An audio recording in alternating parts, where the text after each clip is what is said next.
comic books are an important contributing factor in many cases of juvenile. Up in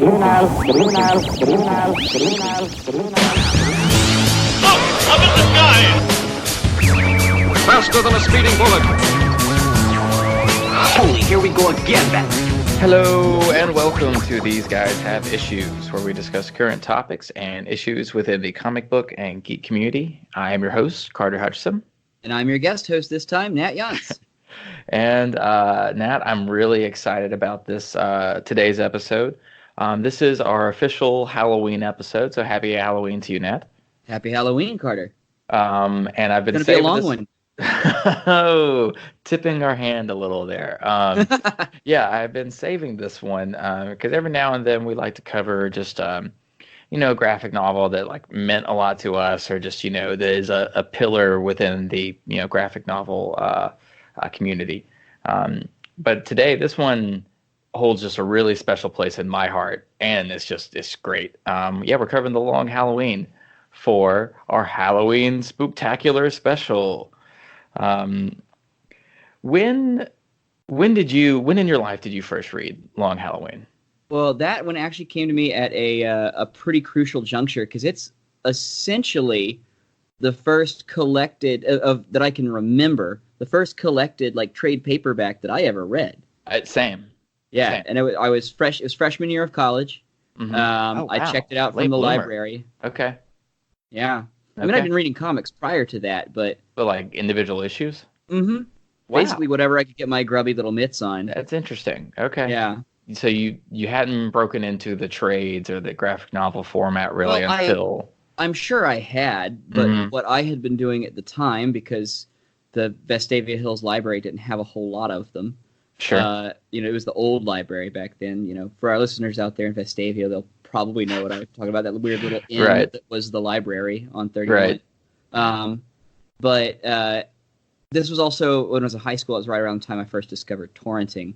So I would just torrent comics, and I had no idea what the actual format was. Right. And so I checked this like thick-ass Batman book out of the Birmingham Southern Library. And so this would have been like 2008, maybe 2009? Yeah, late 2008, exactly. Okay. Yeah, so this, it originally, was published in 96 and came out, issue by issue, monthly, which was kind of a different way to put out a graphic novel from my understanding at that time. But I first came to Long Halloween in high school, and I think it was, maybe Dark Knight Returns was my first one. That might be right. It's either one or the other, though. Now that you say it, right? I think that's exactly. Both of those are so like. I feel like those are the two like ones that people, because I mean, it's easy to like Batman, right? And so then you go and you're like, hey, I want to start reading graphic novels. And it's like, I like Batman. Let's find a Batman graphic novel. And those are probably the top two that are going to be recommended. It's Dark Knight Returns and Long Halloween. But this was, I know that Batman Begins had already been made, and they were probably in the process of making Dark Knight. Mm-hmm. And Christopher Nolan and David Goyer took a lot from The Long Halloween in the process of making The Dark Knight. And we'll kind of point some of those similarities out as we're going through the book here. Mm-hmm. But yeah, it just, when I read it and then got to the end, and if you're listening to this out there and you have never read Long Halloween, first off, you might want to like pause us and like go read it and then come back and listen to it. Yeah. Just because it's that good. Spoiler. Right. It's that good. And it's a murder mystery. So there's no way to talk about this book without doing spoilers. Yeah. So you have been warned. From here on forward is, spoilers aplenty. Please do not write us. Right. Yeah. Ye be warned. So when I got to the end and there's a twist on like who the actual killer is and maybe how many killers there were, it just blew my mind. And I'm pretty sure I read it on an airplane in my first reading of it. Was when the band was going to Hawaii. So I had a very long plane flight. And so I got to read it all in one sitting, just binged it from beginning to end. and so everything's really fresh in your mind. Mm-hmm. And it reminded me of like if Agatha Christie had done like a Batman story or something. Nice. Like, Yeah. it's just a lot of fun, and the artwork for it is Oh, incredible. God. Tim Sale is my all-time favorite Batman artist. I don't think there's really anyone that captures the mood of Gotham City, or like no one does Batman's cape better than Tim Sale. For sure. Right. So I mean, it just it was in the same way that Watchmen is like, oh, comic books can be this like kind of different, this serious, they can be taken seriously and you can put it forth as literature. Long Halloween did that for me with the whole like murder mystery format. I was all about it. Yeah. Do you have anything else to say about your own personal story with Long Halloween before we start getting into a little bit of the beginnings? Well, the first time I read through it, I actually think I read through it too fast, and I wasn't that impressed. Okay. I was impressed with the artwork for sure. Sure. Nobody There's no can way do to negative not. space like Tim Sale can do negative space. Yes, 100%. Or like hell, even in the first issue, the falling panels when Dent gets knocked out. Yeah. I mean, that's A-class stuff. I mean, 100%. Oh my God. Love, whenever someone tweaks like panel layouts, I'm a huge like format nerd when it comes to comics, and I think that comes from writing some and doing your own scripts and thinking about like trying to envision a layout of a comic book page before you're typing it up. Yeah, for sure. But yeah, and, a lot of people have their own opinions about Scott Snyder. This is not a Scott cast here, but the 5th issue of his Court of the Owls run, issue 5 in New 52, when you had to turn the issue upside down and sideways and all that while Batman was lost. That was what really, like, I think that I'd been primed by Long Halloween for something like that to hit me in the right spot. Right. But reading it again, just recently reading Long Halloween again, my jaw was on the floor. Yeah. What Tim Sale does. It's just, it's so good. And I think for a very long time, and this is probably still true, whenever people would start talking about your favorite books, I would always bring this up. Like not, necessarily a favorite graphic novel, just like a favorite book. Long Halloween's just that good. Yeah, I mean, it's really incredible. I have since changed my initial reaction. Well, you can't change it. Good. Yeah, I've changed my opinion on the story. I have long before now. But yeah, initially what took me by just totally floored me was the art. The art, you could thumb through it in a Barnes and Noble and anyone would be able to tell how amazing Tim Sale is. I mean, that's dangerous, especially his Batman. It will cost you however much the thing costs because you're gonna have to leave with it. Oh yeah, no, that's fair. Yeah, absolutely. I've actually, this is the I'm holding in front of me. I showed it to Nat when we were speaking off mic here at the beginning. I've got the hardback Absolute edition, which comes in like a big like cardboard sleeve protector and everything, and it's awesome. But this is the 3rd copy of the book I've actually owned. Nice. Because the first 2 I read them so much that they literally started to like fall apart. That's how I was with Hitchhiker's Guide stuff. Nice. So this one just means a lot to me. So I've been it's been on our agenda since like we started doing the Grassroots Comics podcast, and but we were saving it for Halloween. So here we go. So Long Halloween is written by Jeff Loeb and art by Tim Sale, as we were mentioning earlier. And that pairing is very well known now. I'm not sure. I think this was before Superman for All Seasons, but I could be wrong there. But they did Superman for All Seasons. They did a bunch of these little Halloween specials that led up into the Long Halloween. Yeah, this is one of the original Maxi series. Yes, yeah. Not the original, but one of the original. Right. And they famously also, Tim Sale and Jeff Loeb, do the Marvel Color series. So like Hulk Gray, Daredevil Yellow, Spider-Man Blue, Captain America White, all of which I haven't read the Hulk one, but I really love the Spider-Man and Captain America one. To be honest, Gray Hulk is my favorite. I also have not read Hulk Gray yet. Really? Okay. Yeah. But I mean, I can't show it to you right now because it's in a couple different rooms, but I've got a couple of Peter David era posters. Okay, nice. I love Peter David. Yeah, oh my God, it's unbelievable. He's so great. Okay, so before we get into, we're gonna go through the book issue by issue, really, and every issue is a different holiday. Um, but before we do, I'm just gonna kind of read the synopsis that was on the back of the first graphic novel version of it that I had. And like it's just very dramatic, and it sounds like if they were going to do a trailer for a comic book, there would be a voiceover doing something like this. Yeah. So we might as well provide that. All right, so The Long Halloween. A young costume hero learning who he can and cannot trust. A crime lord trying to hold on to a crumbling empire. A serial killer who uses the holidays to mark his handiwork. An honest district attorney who becomes one of Batman's deadliest foes. A friendship that will be destroyed forever. A dark woman who will tempt the Dark Knight. A city beset by gangsters becomes a haven for costume criminals. These are the pieces that make up The Long Halloween. I just love that. I love how dramatic it is, and just like it really does kind of give you little snippets of each of the players going into it before you're even introduced to it. And in some of my own writing and stuff, whenever I'm trying to do like a little synopsis thing, I'll kind of go back to that and how like just succinct it is, and it just feels kind of noirish. Yeah. Maybe just the short sentences. Yeah, tempted by a dark woman. Right. Totally. So let's get a year setting here in the Batman timeline. This is essentially year 2.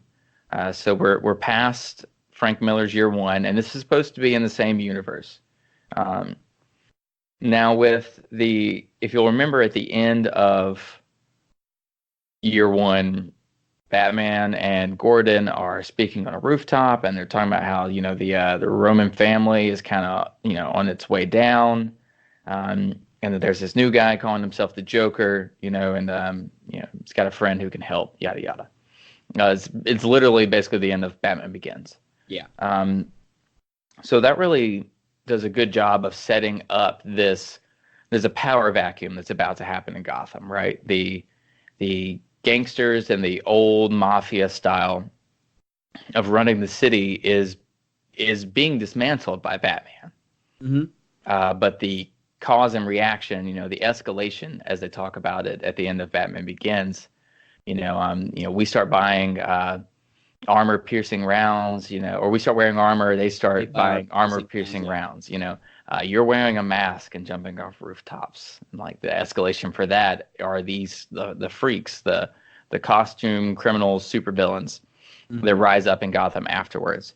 So The Long Halloween, the way I usually describe it to people, is about that transition of power. The freaks and just the battle of Gotham City's soul really being kind of lost forever to this demented, darker side that Batman is a physical representation of. Mm-hmm. Yeah, that's a great point to make too. I know it's laid out there pretty obviously, but honestly, I hadn't even really put it into words in my head until you said it. It really is a deviation from the norm. Gotham was never a peaceful city. Never. No. But the in type its entire of crime, history.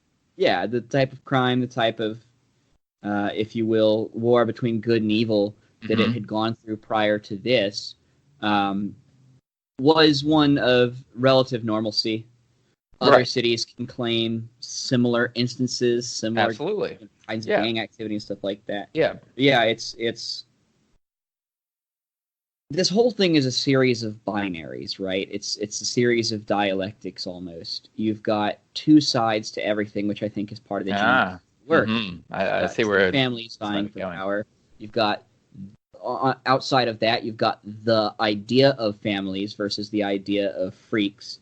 You've 100%. got cops versus that whole evil side. You've got Batman internally struggling on a microcosmic level, and then often on a physical level, with his own desires. And then, of course, that's all brought to the pencil's sharp point by Harvey Dent. Right. Absolutely. Quick thing to kind of piggyback on something you were saying, that any town can kind of claim the kind of crime that Gotham had before Batman. Batman was made and like designed by Bruce Wayne to fight that type of crime. Not and he's what doing he exactly, and he's doing such a good job in his year 2 that he's taking that system down. But I guess what Bruce didn't realize or take into account was that something would have to replace that. It's like the same argument before, the U.S. went into Iraq or something. If we take down Saddam Hussein, something worse could take his place, right? Yeah. And that actually kind of somewhat turned out to be true. True with ISIS, right? Yeah, kinda, definitely. Right. But in the 100%. So in this case, the Roman family is Saddam Hussein, and the rogues gallery of villains afterwards is ISIS here. Yeah. Yeah, for sure. Yeah. There were a Now I couple do. Go Go on. ahead. No. I was transitioning. Finish. Okay. Your- Well, there's we talk about like the timeline between year 1 and this, and so this is obviously an assertion of dominance at the end by the freaks, right? Yes. They are the ones that they have Gotham in their thrall by the end of it.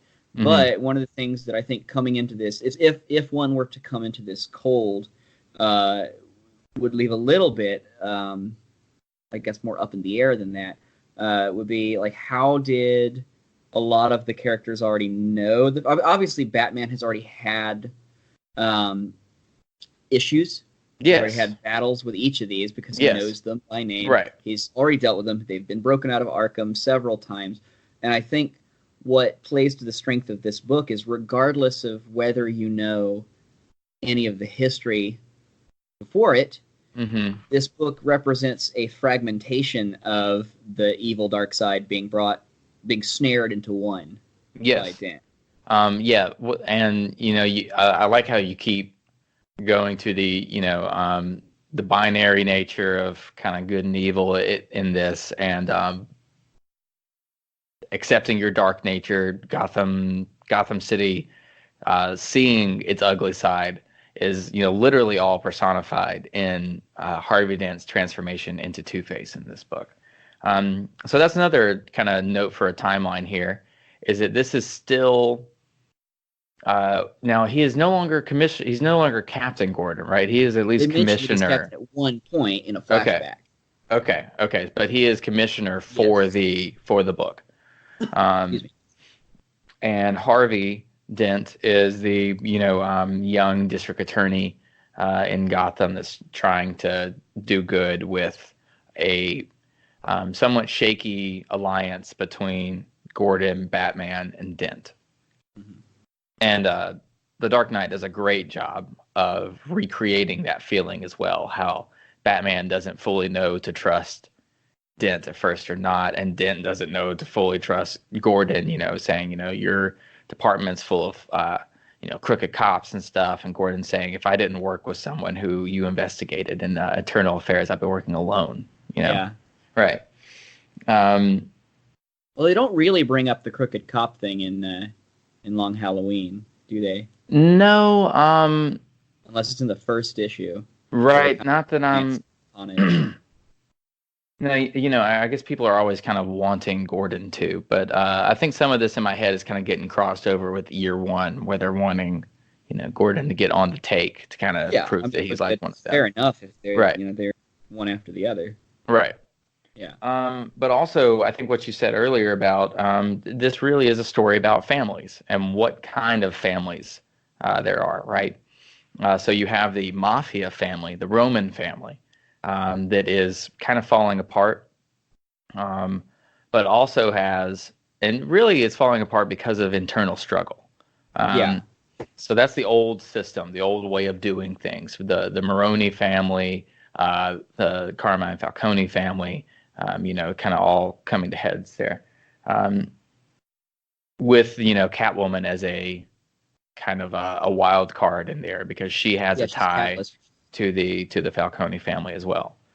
And then, of course, you have Bruce's family, which has been taken away from him, as everyone knows. That's his whole motivation. You have Alfred. Now, you would kind of, in the sequel to this, Dark Victory, you would kind of get into more themes of what family is to Bruce, because Robin is introduced in that one. But the really interesting ones, I think, is when you get to Gordon's family and Dent's family and the differences between those two. Yeah. Gordon's wife in this she's fairly supportive, I would say. You know, Gordon is coming home, you know, late as a normal cop and stuff would or whatnot, and they have a young son. But she's kind of like his bedrock. But they have a child where Harvey and his wife Gilda appear. There seems to be dropped lines that they're trying to have a child. Yeah. But it just hasn't really happened for them yet. So that family hasn't really like cohesed. Yeah, I mean, and they don't. And I'm glad they don't. But they never get particularly explicit about whether they say it's the job, but they never get explicit about whether or not they're like having Harvey's a bunch of sex and just not getting pregnant, or shooting blanks versus not shooting at all. Right. You know, it's just like not tonight. I can't shoot tonight. I have a headache. Sorry, long day at the office. Yeah, tell me about it. And you know, it's funny because like they don't actually have any, like I suppose emotional or say envious or jealous close-ups, say of Harvey or Gilda, you know, eyeing young Master Gordon, if you will. Fair. You know, and I think that's a calculated move because I don't think that was something that they necessarily latched onto as a way of hating the Gordons. Yeah, I think that's fair. Yeah, I think that it was just a reminder rather. But people exactly. People can't help being jealous at times. Going back to and just there's clearly more going on with Gilda too than the book even lets on. Yeah, I would say so. I would say so, but I guess we're gonna get there with her that much until the end, and you're just like, what the fuck happened? Like, where did this come from? But yeah, we talked about Barbara Gordon and not Babs, but Barbara Senior, right? And there's that one line you mentioned her as the bedrock for Jim, and I think that what really displays such a strong partnership that they have is when he comes home. I think it's the same time that Gilda notices, because it's on Valentine's Day, right? Right. Yeah, with the cat, yeah. Which, like, I latched on immediately. It's like, okay, why would you lie? Why'd you be so stupid like that? But anyway, gets there. But when she says to Jim, you know, he says, I know that you're probably sick of hearing me apologize or whatever. And she like coyly says, no, you can never say sorry enough. Right. Like, that's such a good dig, but also it tells you, like, I love you and will stay with you forever. Right. It's kind of sweet still at the same time. Yeah. But also, and again, too, burn. Just the, just the way that part parallels those two families, because those are going right against each other, right? So, like, in one, there's this kind of, like, yes, it's a dig, but it's just kind of, like, warm and sweet, you know, loving moment. And the other one is lies. Yeah. Lies about murder. I didn't thought about that. Right. But you know, if I had not known anything about the character of Jim Gordon, and had seen that, see that he had just paralleled, like you said, with Harvey Dent giving Barbara the same heart-shaped box of chocolates that was found at the murder scene that evening. No, you can go ahead. Yeah, I was going to say, that would be, because it comes just about halfway through the series. Yes. And that might be the first telegraphing of Jim Gordon being the killer. Yes. Yeah. So let's kind of break into it that way, and that might be a better way to approach this rather than going through issue by issue. Right. Because we seem to have... There are pieces of each issue that I do... Agreed. And so we can kind of tackle the murder mystery as a whole. So yeah, let's start breaking it down from the actual like holiday murders, because that's the tying thread throughout the story. So it opens on Johnny Vidi's wedding, and I love that line with Catwoman at the beginning, and she's like, "Man, today is really hot. It is so hot." I literally have that pulled up right now. Nice. I don't even have it in front of me. I'm just cold cold quoting it here. That years from now, people are gonna say today is hot, but it's not as hot as the day Johnny Vitti got married. Oh, it's so And good. man, I can't tell you how many times in my life I've wanted to say that, but like I know Just- that like just to no one somebody? around. Yeah, exactly. Just be like, man, today is hot.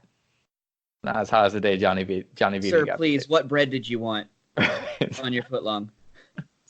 There's a line behind you, sir. Oh, right.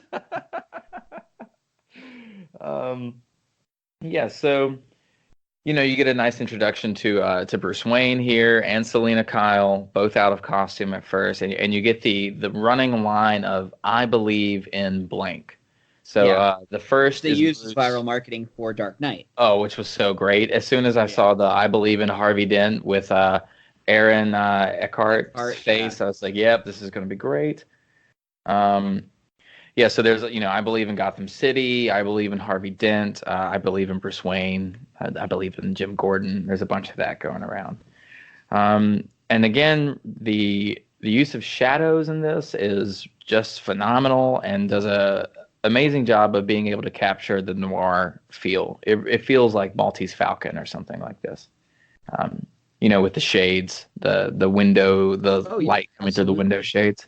I mean, you look at the panel of Bruce dipping Selena in front of like the whole crowd at the wedding. Mm-hmm. There's 4 colors in that whole. And that's panel. another great thing is the limited color palette. Makes me think of like good Wes Anderson. Makes me think of Wes Anderson in ways. Just how that's one of the things I love about his movies is a limited color palette. It makes you sometimes limitations force a person to be more creative, and I think that's totally a case with something like this. So yeah, then you have that like, man, that page you were pointing out earlier with Harvey getting hit in the back of the head and the kind of descending panels. That's just awesome.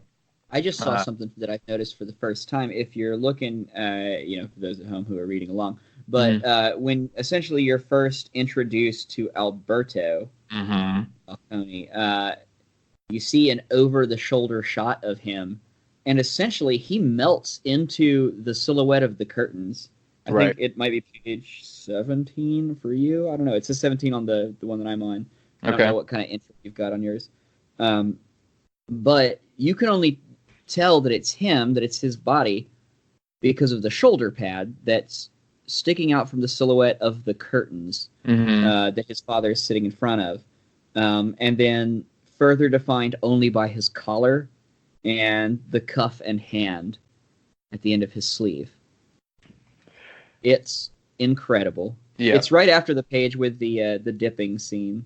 Oh, okay, because he's right before where he's like Bruce tries to pretend that he's looking for the restroom when he's actually sniffing around. You're right. It's past, and you it's see past just the John Lennon sunglasses that Alberto wears. That's the negative space that I was talking about earlier. I mean, that's Absolutely. An unbelievable picture right there. Absolutely, and Tim Sale's just phenomenal with that. And really, his artwork I think fits Batman the best, as opposed to I love their Superman book, Superman for All Seasons. Oh my God, I cried. Yeah, I cried like it's a baby great. After the very first one. I mean, just bawling. I was at the library too. Yep. I was at the library volunteering for little kids, and one of them came up to me and like handed me a Pete the Cat book, and I like had to wipe tears away. Like, yeah, I'll read Pete the Cat and the Cupcake Mystery or whatever. Oh man, give you a sack, kid. Oh man. So yeah, really, this first issue just does a great job of just kind of setting up, establishing all the major players, letting you see a glimpse into the organized crime family dynamics when it's still somewhat together. Harvey Dent is this hard-working district attorney guy that's taking down license plate tags and stuff in the parking deck outside of the reception. And then you get some nice Catwoman, Batwoman play, a gorgeous two-page splash. Of Batman and Catwoman fighting, which, if you'll notice, is much more detailed than any of the other pages in these books. or in this book at least. Yeah, you that's get fair. The definition on the muscles and all that. Yes, you do. And now that I'm looking at it again, I'm wondering if, for the most part, it might be actually more detailed while Batman's in costume. I don't know. I'll have to look that again. Okay. That'd be a very Yeah. interesting thing. It is a rare kind of fully lit, or as close as you get to a fully lit shot of Batman in a Batman graphic novel. Yeah, for sure. And then we have the rooftop scene, which is very important in just establishing the dynamic between the three major players here of Batman, Gordon, and Dent. Now, really, what I love about it is the giant the cash scene at the end. Harvey Dent, and at the end of the first issue, I should say, not at the end of the book or anything, but Harvey Dent and Batman, standing in front of just a warehouse full of cash, and he's like, if we were two other guys, a room full of untraceable cash. I'm just saying, which I wouldn't blame him at all, but. Let's see, who's the first murder victim? Richard Daniel. Yeah. So we do see little glimpses into the holiday killer's method of, taping up the bottom of his gun, his or her, I should say. Yes, or her. Mm-hmm. Filing off the serial number, and then using a baby nipple as a silencer. It's so silly to me. The baby nipple thing. It is silly, but I think it works two different ways, because let's just cut to the end of the chase here. They're a running suspects list for Holiday. Okay, while we're going through it, you could suspect either Jim Gordon or Harvey Dent, right? Now, Jim I wouldn't has a suspect young Jim child Gordon only because of the outside knowledge that I have. Sure. Yeah, because it's Jim fucking Gordon. He's the White Knight of Gotham, really. Yeah. But he does have, he would have a baby nipple lying around since he has a young child. Right. Now, that takes a darker tone when you examine it from Harvey's point. Why Did they have a miscarriage, perhaps, at some point? And so then you get that becomes a bit more deeper and symbolic there. But we do see Gilda kind of catching Harvey on a workbench that looks very similar to the type that we just saw the Holiday Killer taking off the serial number from. So I think immediately after the reading of the first issue, you kind of have to think that Harvey is Holiday at this point. Wouldn't you say? Oh, absolutely. Okay. Also, now that I'm thinking about it, do you think Calendar Man knew the whole time? Yes. About both of them? Mm-hmm. You think so? Yes. Because if we're getting into that again, when Batman will visit Calendar Man throughout the series, really, because Calendar Man did crimes that are so similar to what the Holiday Killer is doing, as in, crimes that occurred on holidays, murders that occurred on holidays. And whenever he is speaking with Calendar Man will always change up whatever kind of personal pronoun he's using to refer to the Holiday Killer. Yeah, within sentence, we'll just flip and flop back and forth. Mm-hmm. So once you get to the end, yes, it is. My brain doesn't quite work that way. So once you get to the end, it becomes and you can kind of go back and read it that way. Yeah, it's almost a tipping of the hand. Yeah. But this the first murders occur on Halloween.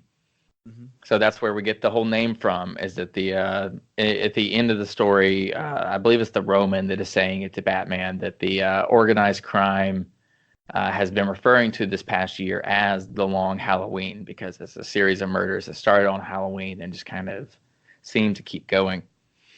And you have a good cliffhanger too of Harvey getting home on Halloween and closing the door and his house being blown up. Yeah. Which again is reminiscent of that scene in The Dark Knight with the Joker. The judge or whatnot. You remember what I'm talking about? Yeah, in her car, right? Right. Yeah. Like, I remember a car was blown up, and then the mayor or something was police commissioner was poisoned. Yeah. And yeah, that scene at the end felt very similar to me. Yeah, I can see that for sure.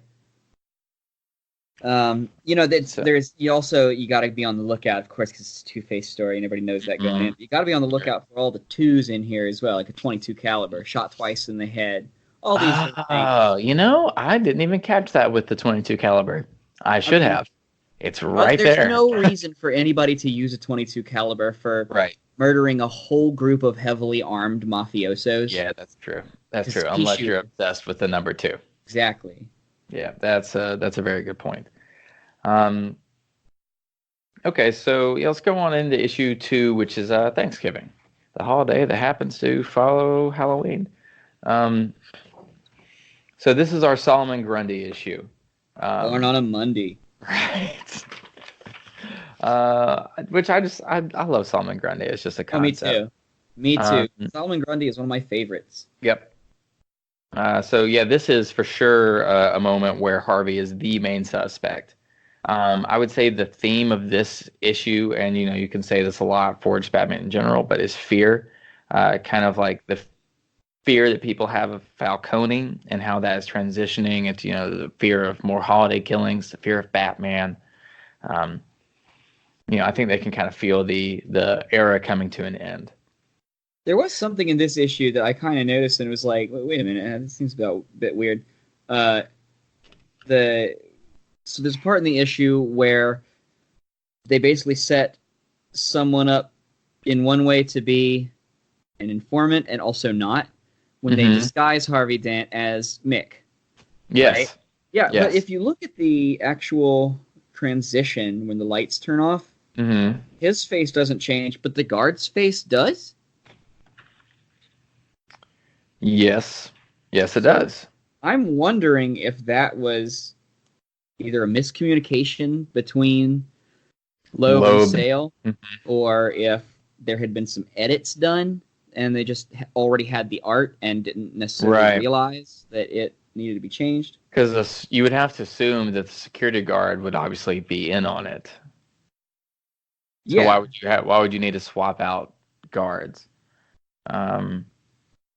Yeah, that's a fair point. But they pull the whole the criminal world believes that such and such character is dead, so let's try to use that for our advantage by having them disguised as something else. Yeah. Which again the Dark Knight would do, but with Jim Gordon. Yeah. Where it appears that Gordon shot by the Joker at the rally for the I believe it's the mayor. The political rally, right? Sure, right. Yeah. And then is revealed to still be alive and is the cop in the truck through that very famous scene through The Dark Knight. So they kind of pull the same thing here by disguising Harvey Dent in the Irish gang. Yeah, there was actually another thing too that sort of got me a little confused as to their presentation on this. Well, no, I'm misremembering it. Never mind. Okay. What I thought what had happened was that Batman had said Harvey Dent is dead in a text box, like an internal thing, meaning that he would believe it. Oh, that he's thinking. And I just scrolled back and I saw, yeah, of course, he's saying it to Mick. Man, Harvey what a Dent beautiful example of just the different ways to use lettering, though. And I don't know if I've told you this. Fucking love comics. Yeah. It's an interesting format. Right? Medium. There we go. It's an interesting medium.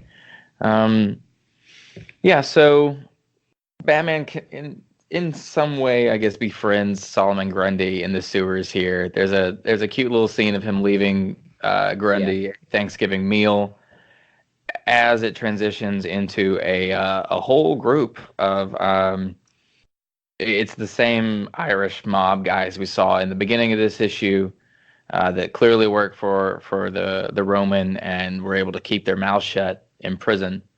Yeah, made bail in less than an hour. Yep, being murdered. And Harvey is so frustrated that they will get out that you can clearly see why people would think, well, the law wasn't going far enough for Harvey Dent, so he took the law into his own hands. Now that's actually just an interesting concept in general. I think is Harvey becoming somewhat of a vigilante, and they've done it several times throughout the comics. And didn't they do it during 52 when the year was missing? Do you know what I'm talking about? When Batman, Superman, and Wonder Woman were gone. I read 52 once. There was a part where Gordon was running around, where Dent was running around as a new vigilante in Gotham. Yeah. But Sort of like, did you ever read, not to derail, but did you ever read Incorruptible? I did not. Did you read Irredeemable? No. They're both very good. Irredeemable's the quote-unquote more serious work. It's by Mark Waid. It's Irredeemable is his, it's like his What If Superman Went Bad story. And it's amazing. It's unbelievable.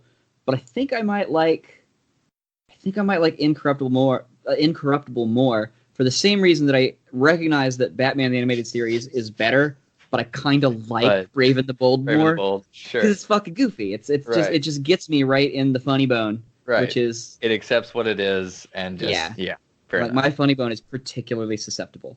So I don't know. But Incorruptible is about an ex-villain of the Plutonian, who's the Superman analog who goes bad, who's like, if he's gone bad, then my world makes no sense. I better go good. But he fucking sucks at it. Oh, well, he sucks all right. at going good. And he tries to live to a super hard moral code that he can't live up to, and has to make a series of compromises, but he hates himself for it, but in a funny way. All right. Nice. It's really good. Nice.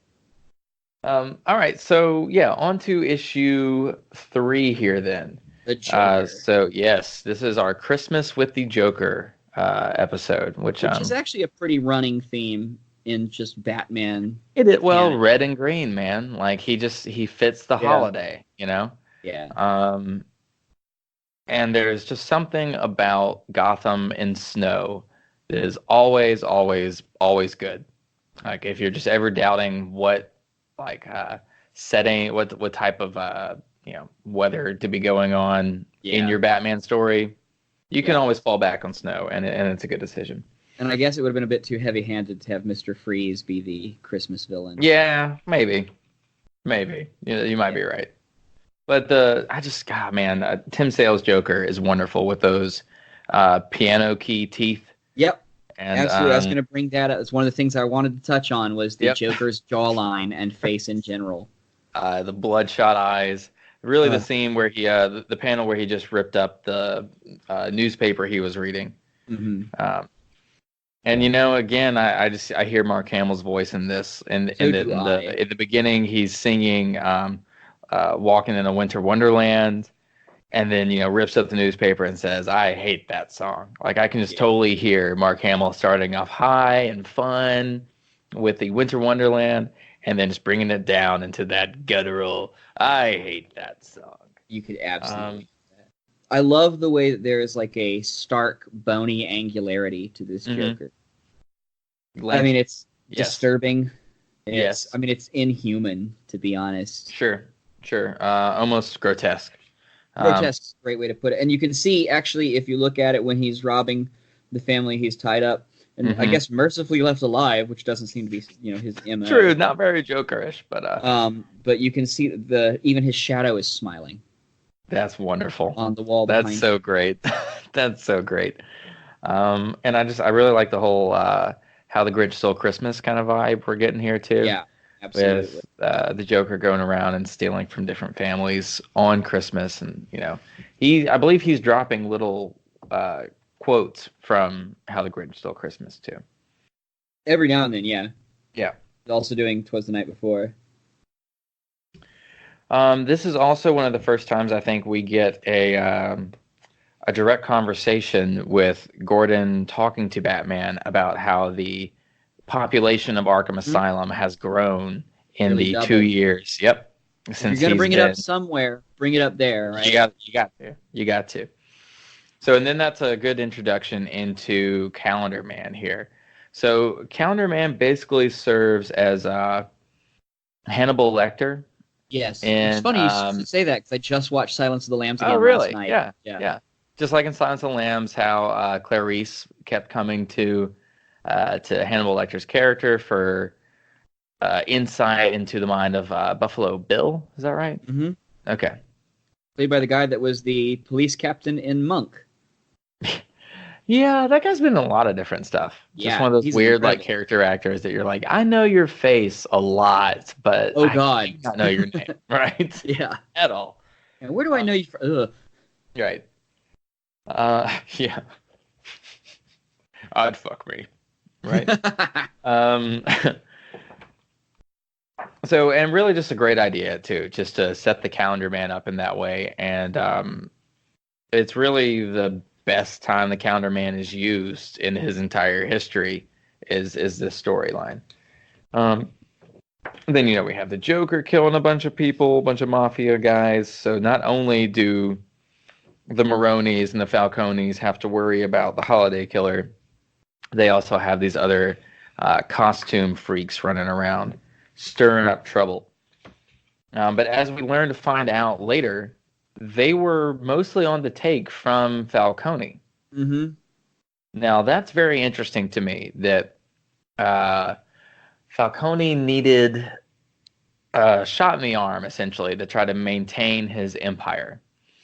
And to do that, he reached out into this other world that, like, other people in the mafia realm weren't really comfortable in dealing with, which eventually ends to his fall. Yeah, and I'd say he'd their rise. Yeah. Do what? I'd say he would come to regret it. Yes, yeah, I would clearly, Briefly. But I mean, really, like, Poison Ivy was working for him. Like, apparently, like, Dent was working. Two-Face. There's a big scene at the end where you kind of have like the who's who of the villains in the book, and it's revealed that Falcone was, paying most of them. I think that's first revealed, right, with the strange argument behind or between the Mad Hatter and the Scarecrow, when the Roman walks into the room while the Scarecrow's shouting "Patty cake, patty cake." Oh yes, that's right. That's the big reveal, right? Yeah, that's right.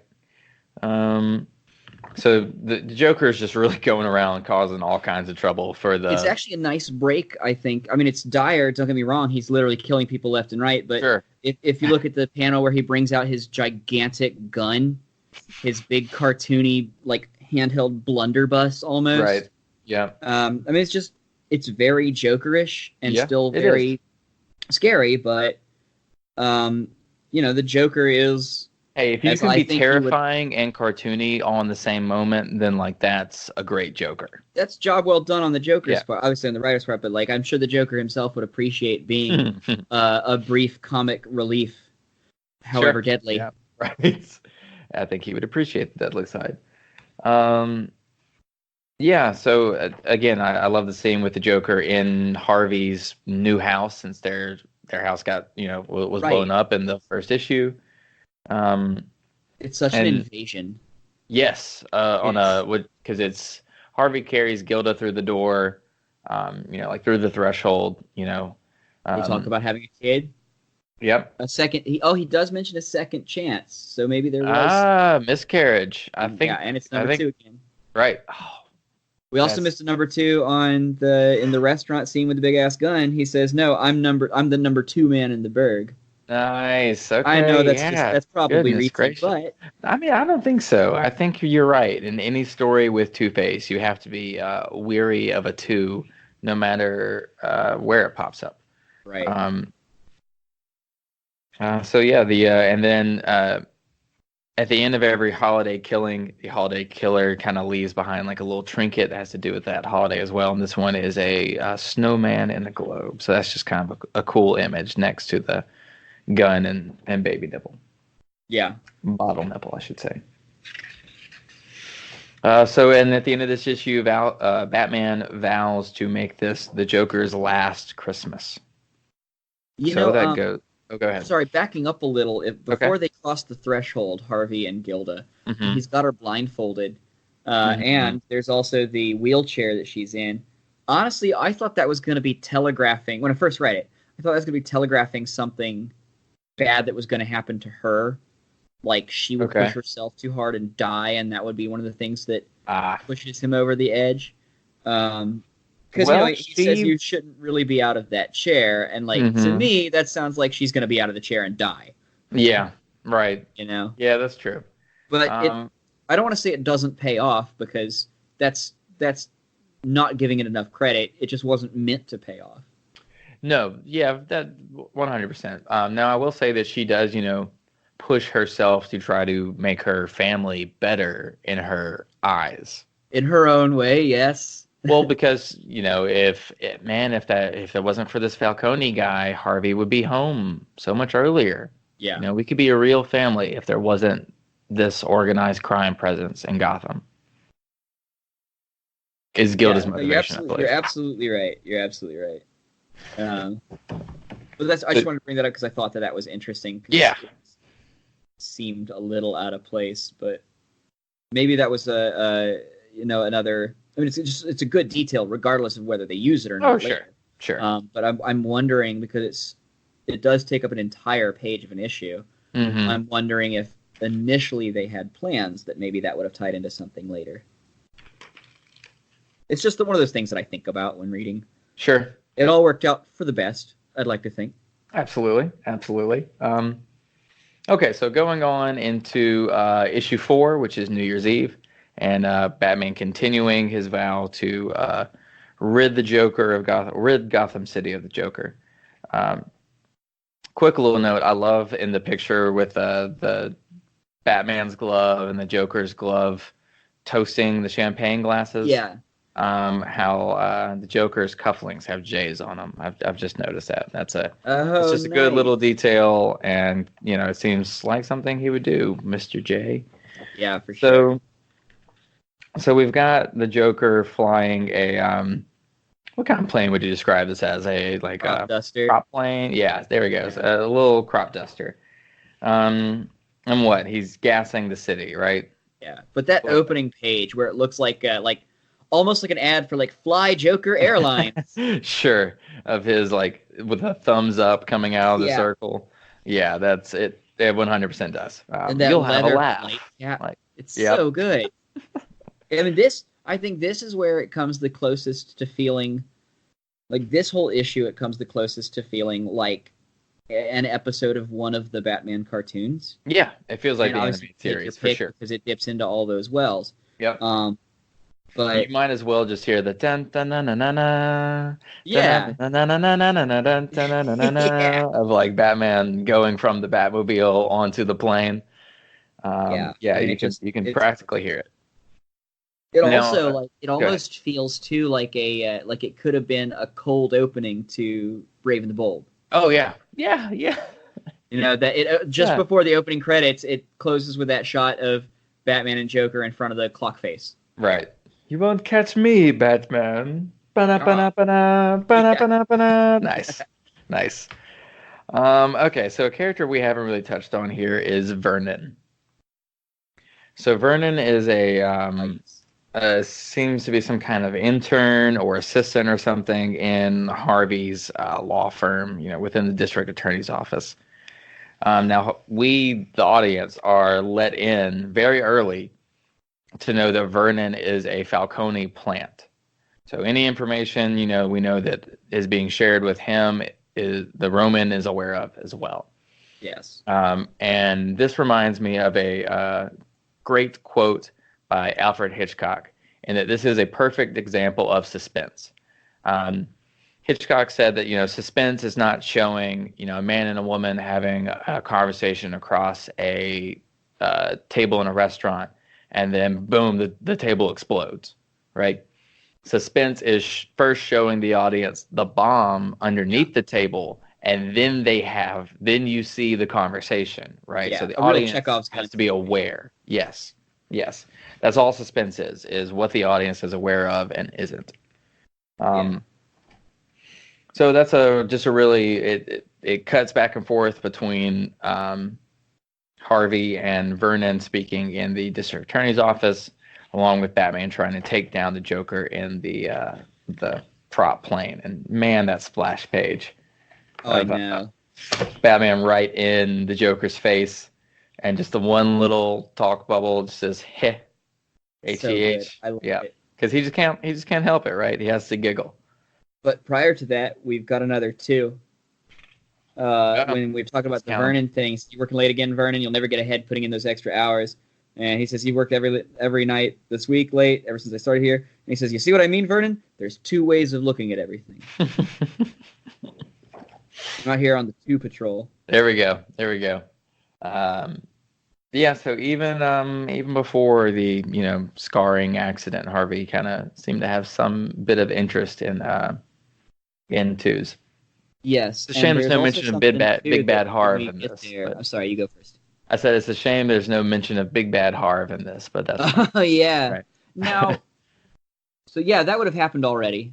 That cartoon, Yeah. that episode would have come out. So yeah, Right. but 4 years earlier. Barely. Yeah. But there's something too that we're going to get to much, much later than this. I want to say issue 9 or 10, maybe even 10 or 11.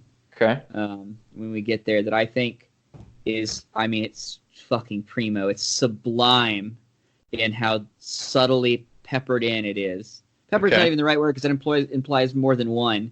It's, I don't know, injected? I don't know. Okay. There is a perfect word. I don't have it yet. Right. We'll get there. Yes, I think this is one of the. Every time the Joker's here, Mhm. there is a break in the. It's ironic almost. It feels like there's actually a break in the sense of urgency, even though when the Joker's around, it's some of the most action-packed parts of the story. Well, it's more comic booky and cartoony, Exactly. and it's not this mafia murder mystery that Exactly. feels Did you grounded. ever watch the show Fortitude? No, Amazing. It's only BBC, when I'm but watching it's Auburn football. understandable. Right. But it's an amazing show from the BBC, set in Svalbard, super far north. Okay. And it's a science fiction show, but it's also about the drama of this small town that's trying to open a hotel for tourists, really rich tourists, because nobody can afford to fly to fucking Svalbard for no reason other than Okay. these super luxury spas, right? Sure. Just the Somebody, logistics of getting in and out. right. Yeah. Somebody digs up. I think it's like the remains of a mammoth or something from the ice, Oh, but it's got jeez. something like evil in it, right? But Okay. that nobody knows that at first, and it's definitely against the law that whoever dug it up, and I honestly can't remember which character did it. They keep parts of it to sell, Ah, but those parts are the parts that have the evil stuff in it. of course it And is. the reason I bring this up is sort of like what we were talking about just here, is that the drama, the interpersonal drama within the show, within the characters in this small town, is Mhm. so fucking heavy and so well done that anytime I see the scary science fiction part come back, I'm like, oh, thank God. Oh, I Okay. forgot this isn't real. Right. That's fair. Some parts just get too real for you, right? It's very much And then- an analog, a parallel of this, I think. That's true. So, yeah, let's get into those 2 real parts here with the what's going on with the Roman at this point. So, the Roman and a bunch of his associates are having a New Year's party on a yacht in Gotham Harbor, and this time the murder victim of the holiday killer is Alberto Falcone. So, the Roman's own son. Yes. Uh, And they're very careful. I should say Loeb is very careful to indicate, or I guess to portray the rift, the schism between the Roman and his sister. Yes, Especially for since her to be a son was suspect. killed prior. And also kind of how he favors and babies Alberto in certain ways. Like, do you think he just doesn't respect Alberto to be able to handle being part of, quote, the family business? I genuinely don't think so. I Okay. think that he almost sees Alberto as his own source of absolution. Okay. Like if he can keep one innocent in Right. his life, that's Alberto. I agree with that take. And I think that he Agree. absolutely has no idea how to handle that. Mm-hmm. So he does it by sending him away to Oxford for, several years or boarding Right. school or wherever.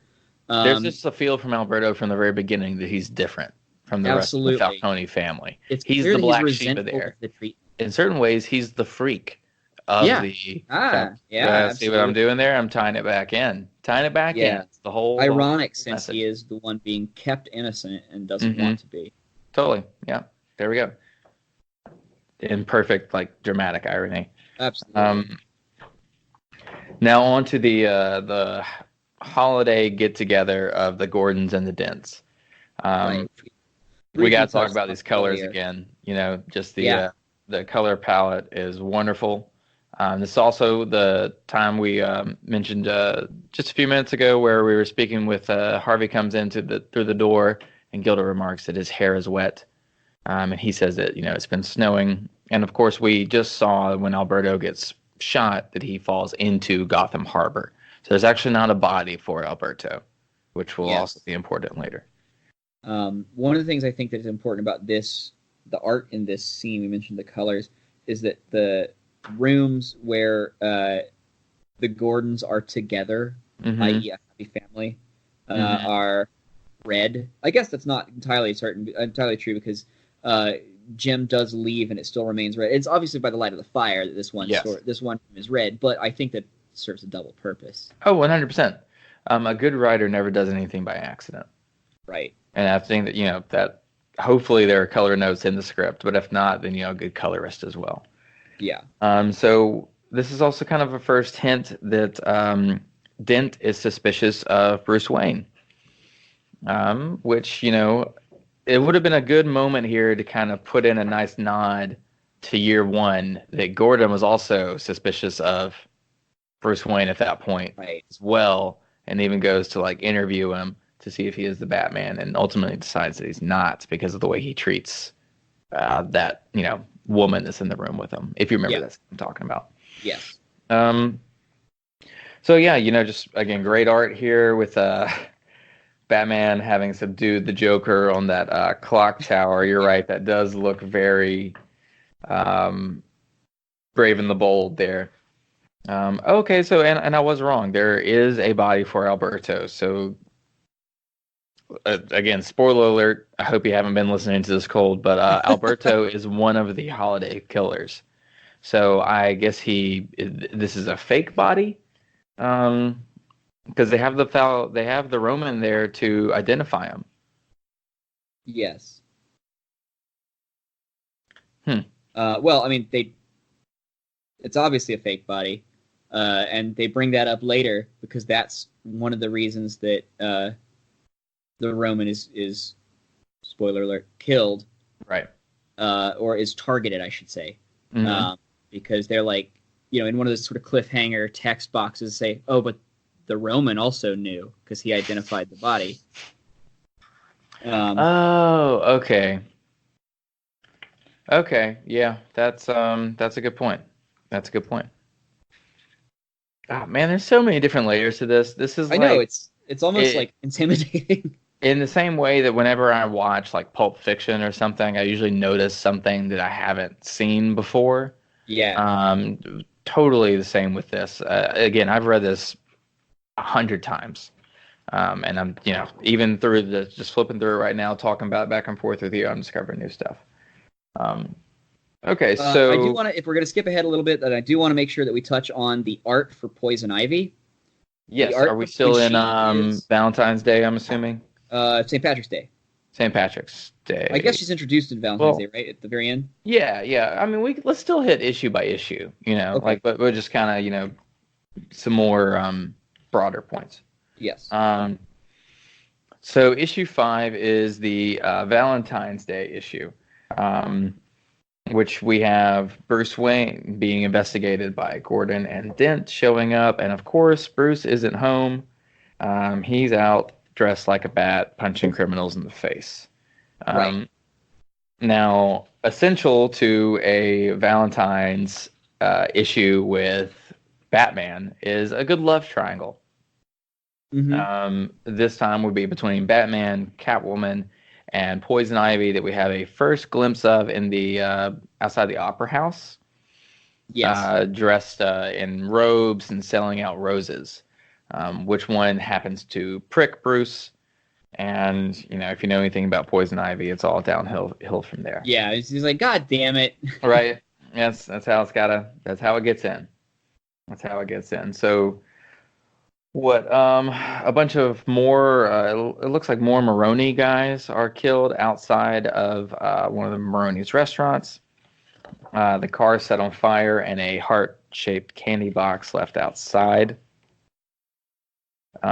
This is the scene we were talking about earlier with the parallel between Gordon's family and Dent's family. Gordon coming home to a wife rocking a baby to sleep. He's got his box of chocolates and, a kiss. And then in the second page right across from it, Dent turning off the light, has the same box of chocolates.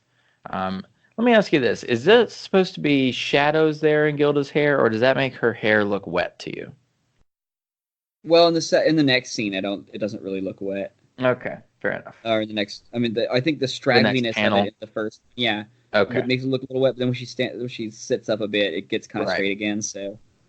Okay. I was actually going to ask you, I don't remember right now, have they, again, spoilers, they're the two that have been killing people. Mm-hmm. Have they switched roles yet? I can't remember at this point. I don't think there's ever, as far as I'm aware of, I don't know if there's an official, okay, Alberto did these murders. Because Alberto definitely does some. Yeah. He ends up taking the rap for all of them at the end. But he definitely does some. I think most are done by Harvey. And then a few are done by Gilda. Yeah, I feel like it was the first only 2 or 3 were Gilda.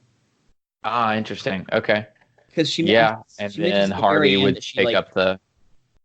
Yeah, she only did a couple of them because she wanted to I guess kick the hornet's nest or something like that, and get them to take each other out or something. Oh, okay. Which I feel like Harvey Dent mentions later, well, before that scene, but later in the series, to Gordon, they want to do our jobs for us, and Gordon's like, I don't want to hear that kind of talk.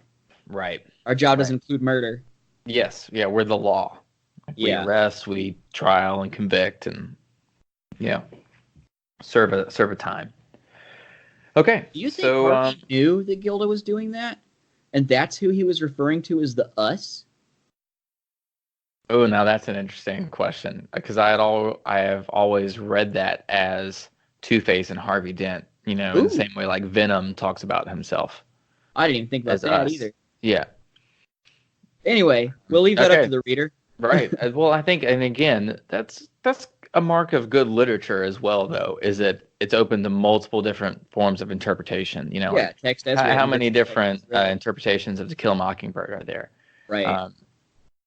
So, especially with a murder mystery like this, that isn't fully, there's not a, Detective Clouseau at the end is going through first such and such suspect hid in the corridor, and there's not the accusing parlor.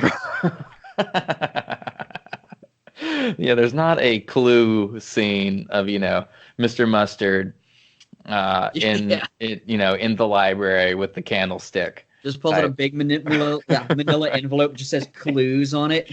The body. Mr. Body. Love Very it. Good. Great movie too.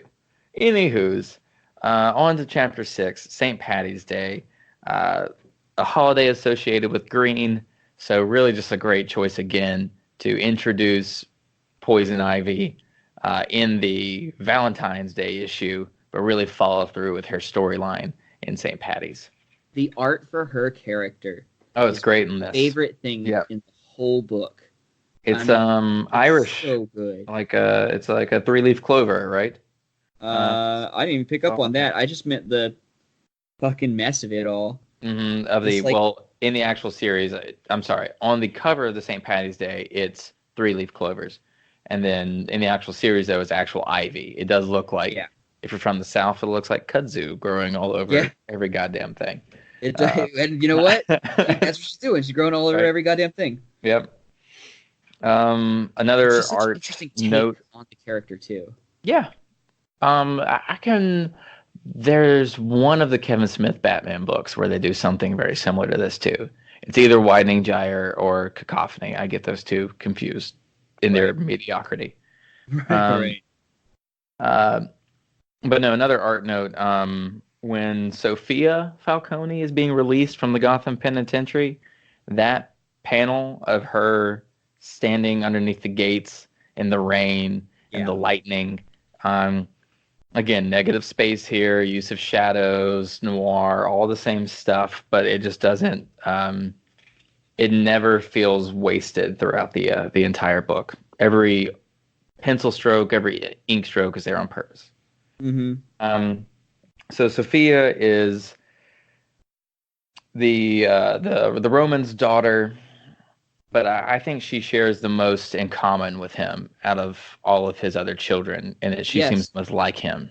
And interestingly enough, she's also the one that has the best relationship with Carla, the Roman's sister. Like she's the bridge between the two of them. That's true. That's true. And that's probably part of his reasoning for trying to get her out of prison at this time. Sure. So and again, here's another perfect example of suspense. We, the reader, know that the actions Bruce is taking throughout this are not of his own volition, that he is under Poison Ivy's control. His thought balloons help us along with there too, or not exactly thought balloons, but panels. The text boxes, life is good in the green. Lost somewhere in the green. Yeah. And not giving Selena Kyle the time of day, that should be a sign that Bruce is under the influence of somebody else. Okay. Yes. Okay. I do think it's fun. This is actually a discussion for another day, but I did think of something when I was reading this. Everybody often draws parallels between Batman and Catwoman. But I feel like Catwoman certainly dives more into the animalistic side of her alter ego than Batman does, because Batman's not out there making high-pitched screeching noises. But in so many instances in this book, Catwoman actually, I don't think on purpose, meows in pain. Oh. Interesting. And that's something I think to be delved into later, because it's deliberate. It's not just goofy. It's not just goofy 60s Batman bullshit. Love it. Which I also love. Not goofy Eartha Kitt bullshit. out there saying how perfect everything is. Yeah. So, man, just that the art in the panel of Bruce and Poison Ivy having dinner together in Wayne Manor, when the Ivy is like all the way over to Bruce's side of the table, it's just so great. Yeah, and her mentioning, not quite there. And I think that's it's close. The point they're trying to make. Right. He's not fully gone. But I love that she just says, do you feel a draft?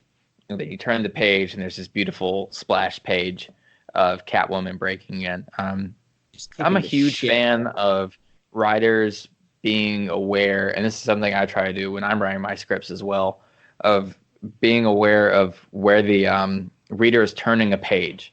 Yes. Because that's really your only kind of chance in a comic to do something surprising.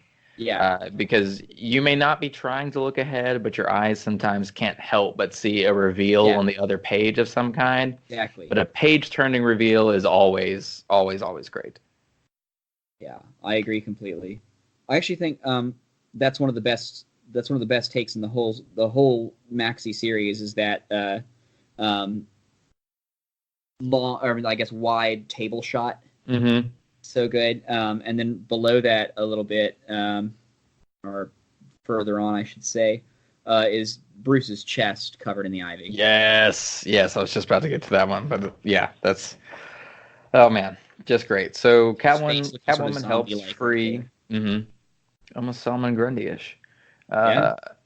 Catwoman helps free Bruce from Poison Ivy's grip.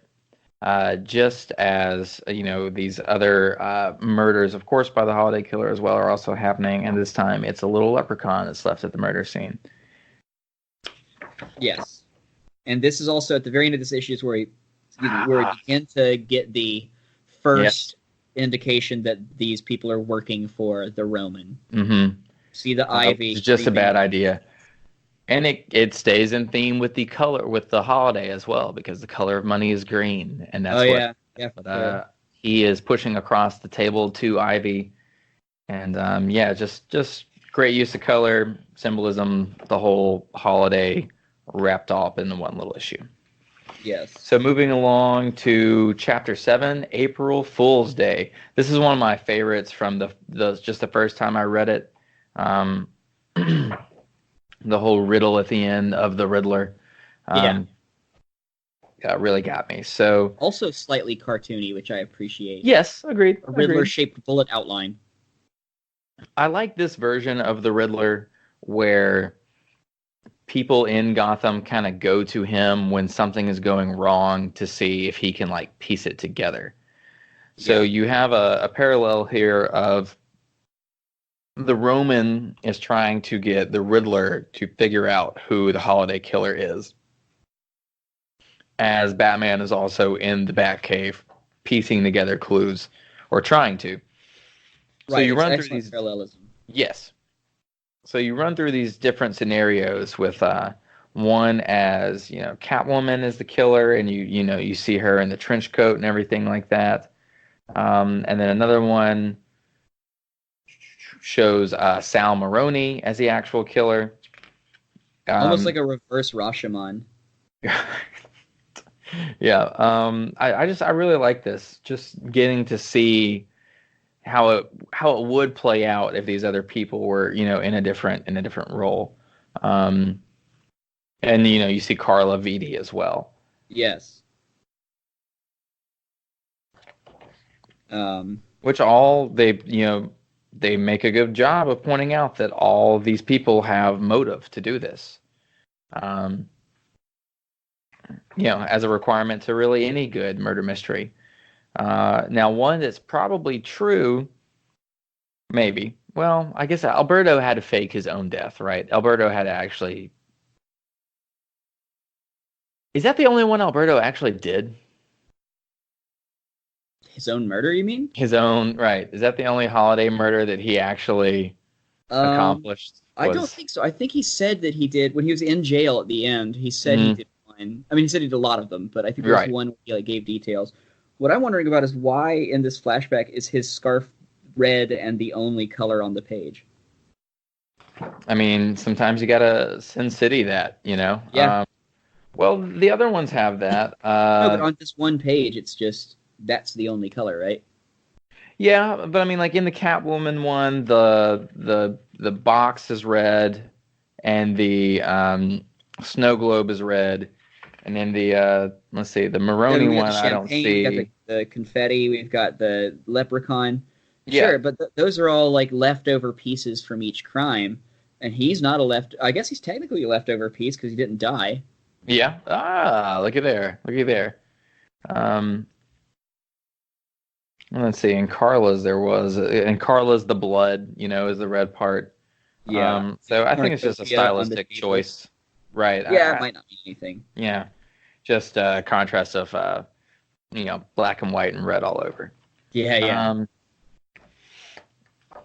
And this is kind of is this one of the first times in the book where you would say that Batman is openly considering the possibility that Harvey Dent is the holiday killer? When you see him showing them, on the little Navy SEAL. Yeah, I know exactly what you mean. I think that this is the first time that he's sort of accepted, because he's been toying with it prior. Yes. And he's like, I pray that I'm wrong, that Harvey Dent is potentially the holiday killer. So the Riddler is literally getting pressured to expose the identity of the holiday killer, but he hasn't quite figured it out yet. So they push him out into the alley. And of course, in the alley, who does he meet? But someone that appears to be the holiday killer, as they have the same .22 pistol with the baby nipple over it. Mm-hmm. But they don't actually kill the Riddler. They just shoot a outline around him into that wall. So yeah, again, from my first reading, I remember being like, that's cute. That's a cool way to end an issue here. Okay, so now on to, I think we can kind of cover 8 and 9 in about the same breath, because it's Mother's Day and Father's Day. These are wonderful. These feel very Jeff Loeb in the same way of Spider-Man Blue or something, and kind of picking an aspect about the character and doing a full issue on just like one tiny little part. Really digging into it. Right. So it's very similar again to Superman for All Seasons, in that it's other people's perspective of Superman. How does Pa Kent view Clark and such? Yeah, for sure. And it's great intro to the Scarecrow. Oh. Obviously, it's just layered upon it that the first Scarecrow is literally just a Scarecrow that we see in this. Yes. And just some great splash pages back to back there with the Scarecrow escaping Arkham. And like you said, was a literal Scarecrow. Yeah, and so this is the whole Ichabod Crane, Jonathan Crane connection. Yep. You can't ignore it, right? Yeah. So another while Dark Knight connection is on the Gotham River Bridge where she drops the guy. Very poor choice of words, Oh yeah, okay. Please let me go. Yeah, and she lets him go. Very, very true. Why would you say that? She's kind of doing her own investigation. She's kind of Bill Barring her way through the holiday killer here. She's an enforcer, so yeah, that's exactly what they are both there for. Loser. So she follows that the address, that lead basically that she got into Chinatown, but of course when she gets there, she's already too late. The armory seems to have already been hit. So you just see a whole wall of 22 pistols there that presumably the holiday killer had access to. We've got some nice scenes of Bruce revisiting his parents' murder site, which happens all the time, but is he's being hunted by the police at this point because he is a suspect in their investigation, but he's still under the effects of Scarecrow's gas. One of the things that struck me as funny is that he does just sort of Batman away as Bruce Wayne. Right. And nobody mentions it. Yeah, he runs across rooftops and jumps onto the Gotham, public transit. Makes his way to the cemetery, of course, where he's found around his mother's grave. Yeah. And this is maybe just something that I'm noticing, having gone through it here, much faster while we're talking about it, is that on the Mother's Day cover, Bruce is a child at his mother's grave, and on the Father's Day cover, Bruce is Batman. Interesting. At his father's grave. So, a boy becomes a man, mother to father, that whole kind of circle of life. Man becomes a bat. It happens. Circle more often than you would think, apparently. Just one of those things. That old chestnut. Now, I love the beginning of the Father's Day issue, where it's a flashback that shows that Carmine Falcone, as a boy, was brought to Wayne Manor after being shot. Of course, some kind of mob deal gone bad. And it's the Roman's father is really the kind of associate of Bruce Wayne's, I would say, but Thomas Wayne. But Thomas, has an oath as a doctor to help save people. But I think it's very interesting, I don't ever want to see a version of Thomas Wayne where before he was before the murder, really, where he's just like a straight up asshole, a straight up like capitalist douche. Yeah. But where he does kind of have secrets, where he has skeletons in his closet, unsavory connections. The Wayne family is too influential to not have some bad actors somewhere in their circle of orbit. Yeah, for sure.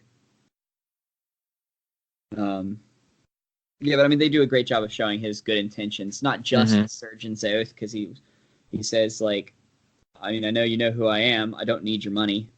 Yes. It's obviously part of the surgeon's oath, but they also go on to say having a powerful friend is better than all the money in the world. It just Yes. kind of casts doubt on the situation that, it turned out to be really a non-issue, but it's just good flavoring. Yes, yes. Now then the book jumps into Bruce Wayne is being, he's on trial here essentially. And I love Alfred on the stand with Harvey Dent questioning him about kind of the state of Gotham City at the time the Waynes were murdered, and Alfred has just one of the best like Alfred zingers, I think, is in this moment where he's like he's like, at this point in time you have to remember that the district attorney's office and the police even, were rife with graft. But then again, maybe Gotham City's not that different after all. Right, and then it cuts to the back of the courtroom where Gordon and the other people are like, oh God. You almost just want to hear Kelso pop up from the back going, "Burn!" Yeah, exactly. Burn! Alfred's got some wicked zingers there every now and then, and that's definitely a good one. And then the murder scene here reminds me of something straight out of the Godfather movie. Yeah, absolutely. Where he's, walking around a vineyard or something. Yeah. It reminds me of the heart attack. Yeah. And then it cuts to black and white, as often happens with the holiday. The holiday killings, absolutely. I thought it was funny that the tie was to represent Father's Day. Yeah. I mean, it's perfect. Just like I'd thought of it. A baseball glove. Yeah. Now I'm trying to think what else you would really use in that situation, but funny card. Yeah. And even but there's a kind of what should be a sweet moment with Sophia giving the Roman a Father's Day gift as well, and it's another tie too, and what appears to be a bad tie.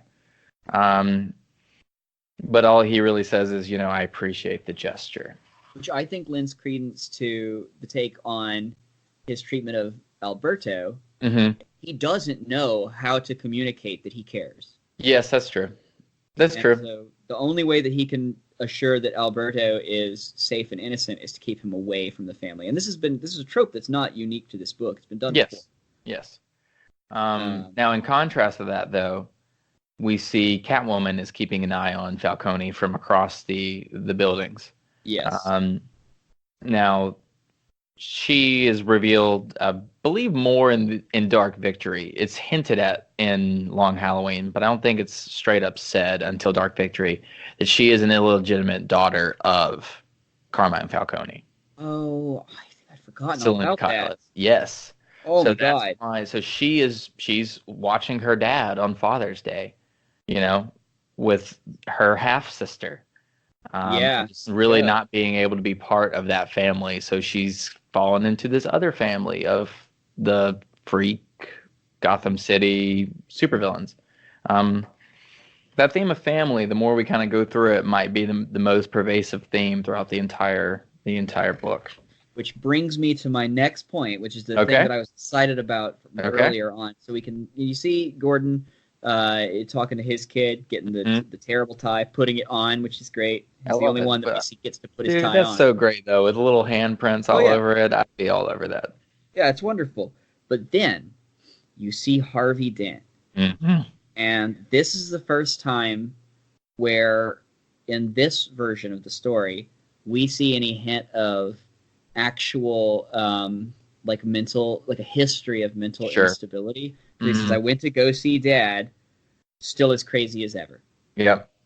So obviously there's something in Harvey, and and it's so subtle the way they put that in there, because they don't go into like Big Bad Harv. They don't go into history of like a family history of any which kind. Which is rather on the nose, but that was a kid show, I guess. But yeah. However amazing it might be. Yes. And they do not dwell on this. That is the only time they ever bring this up. But it is just such a good, that's very solid foundation. Yeah. Of two speech balloons. Yeah. That's very interesting. And then he said he gave me something, which is not just the coin. Oh, of course not. It's his actual history of mental illness. That's wonderful. I've never put that all together before in that scene. It's reminiscent of. Have you read Batman Year One? Not Year One. Earth One. The Jeff Johns. The Jeff Johns. Yes. No. Surprisingly that was during good. Jeff Johns' period that I tried to avoid him like the plague. I feel you, and I remember seeing it in a ton of bookstores and stuff before, and just being like, another Batman origin book. Like, who is asking for this? It's really good, actually, though. And they bring something to Batman's origin that I think needs to be adopted across the board, and that Martha's maiden name in Earth One is Arkham. Ah, okay. Yes, and so like there are three major Gotham families, right? There's the Arkhams, the Waynes, and the Cobblepots. And it's been said that the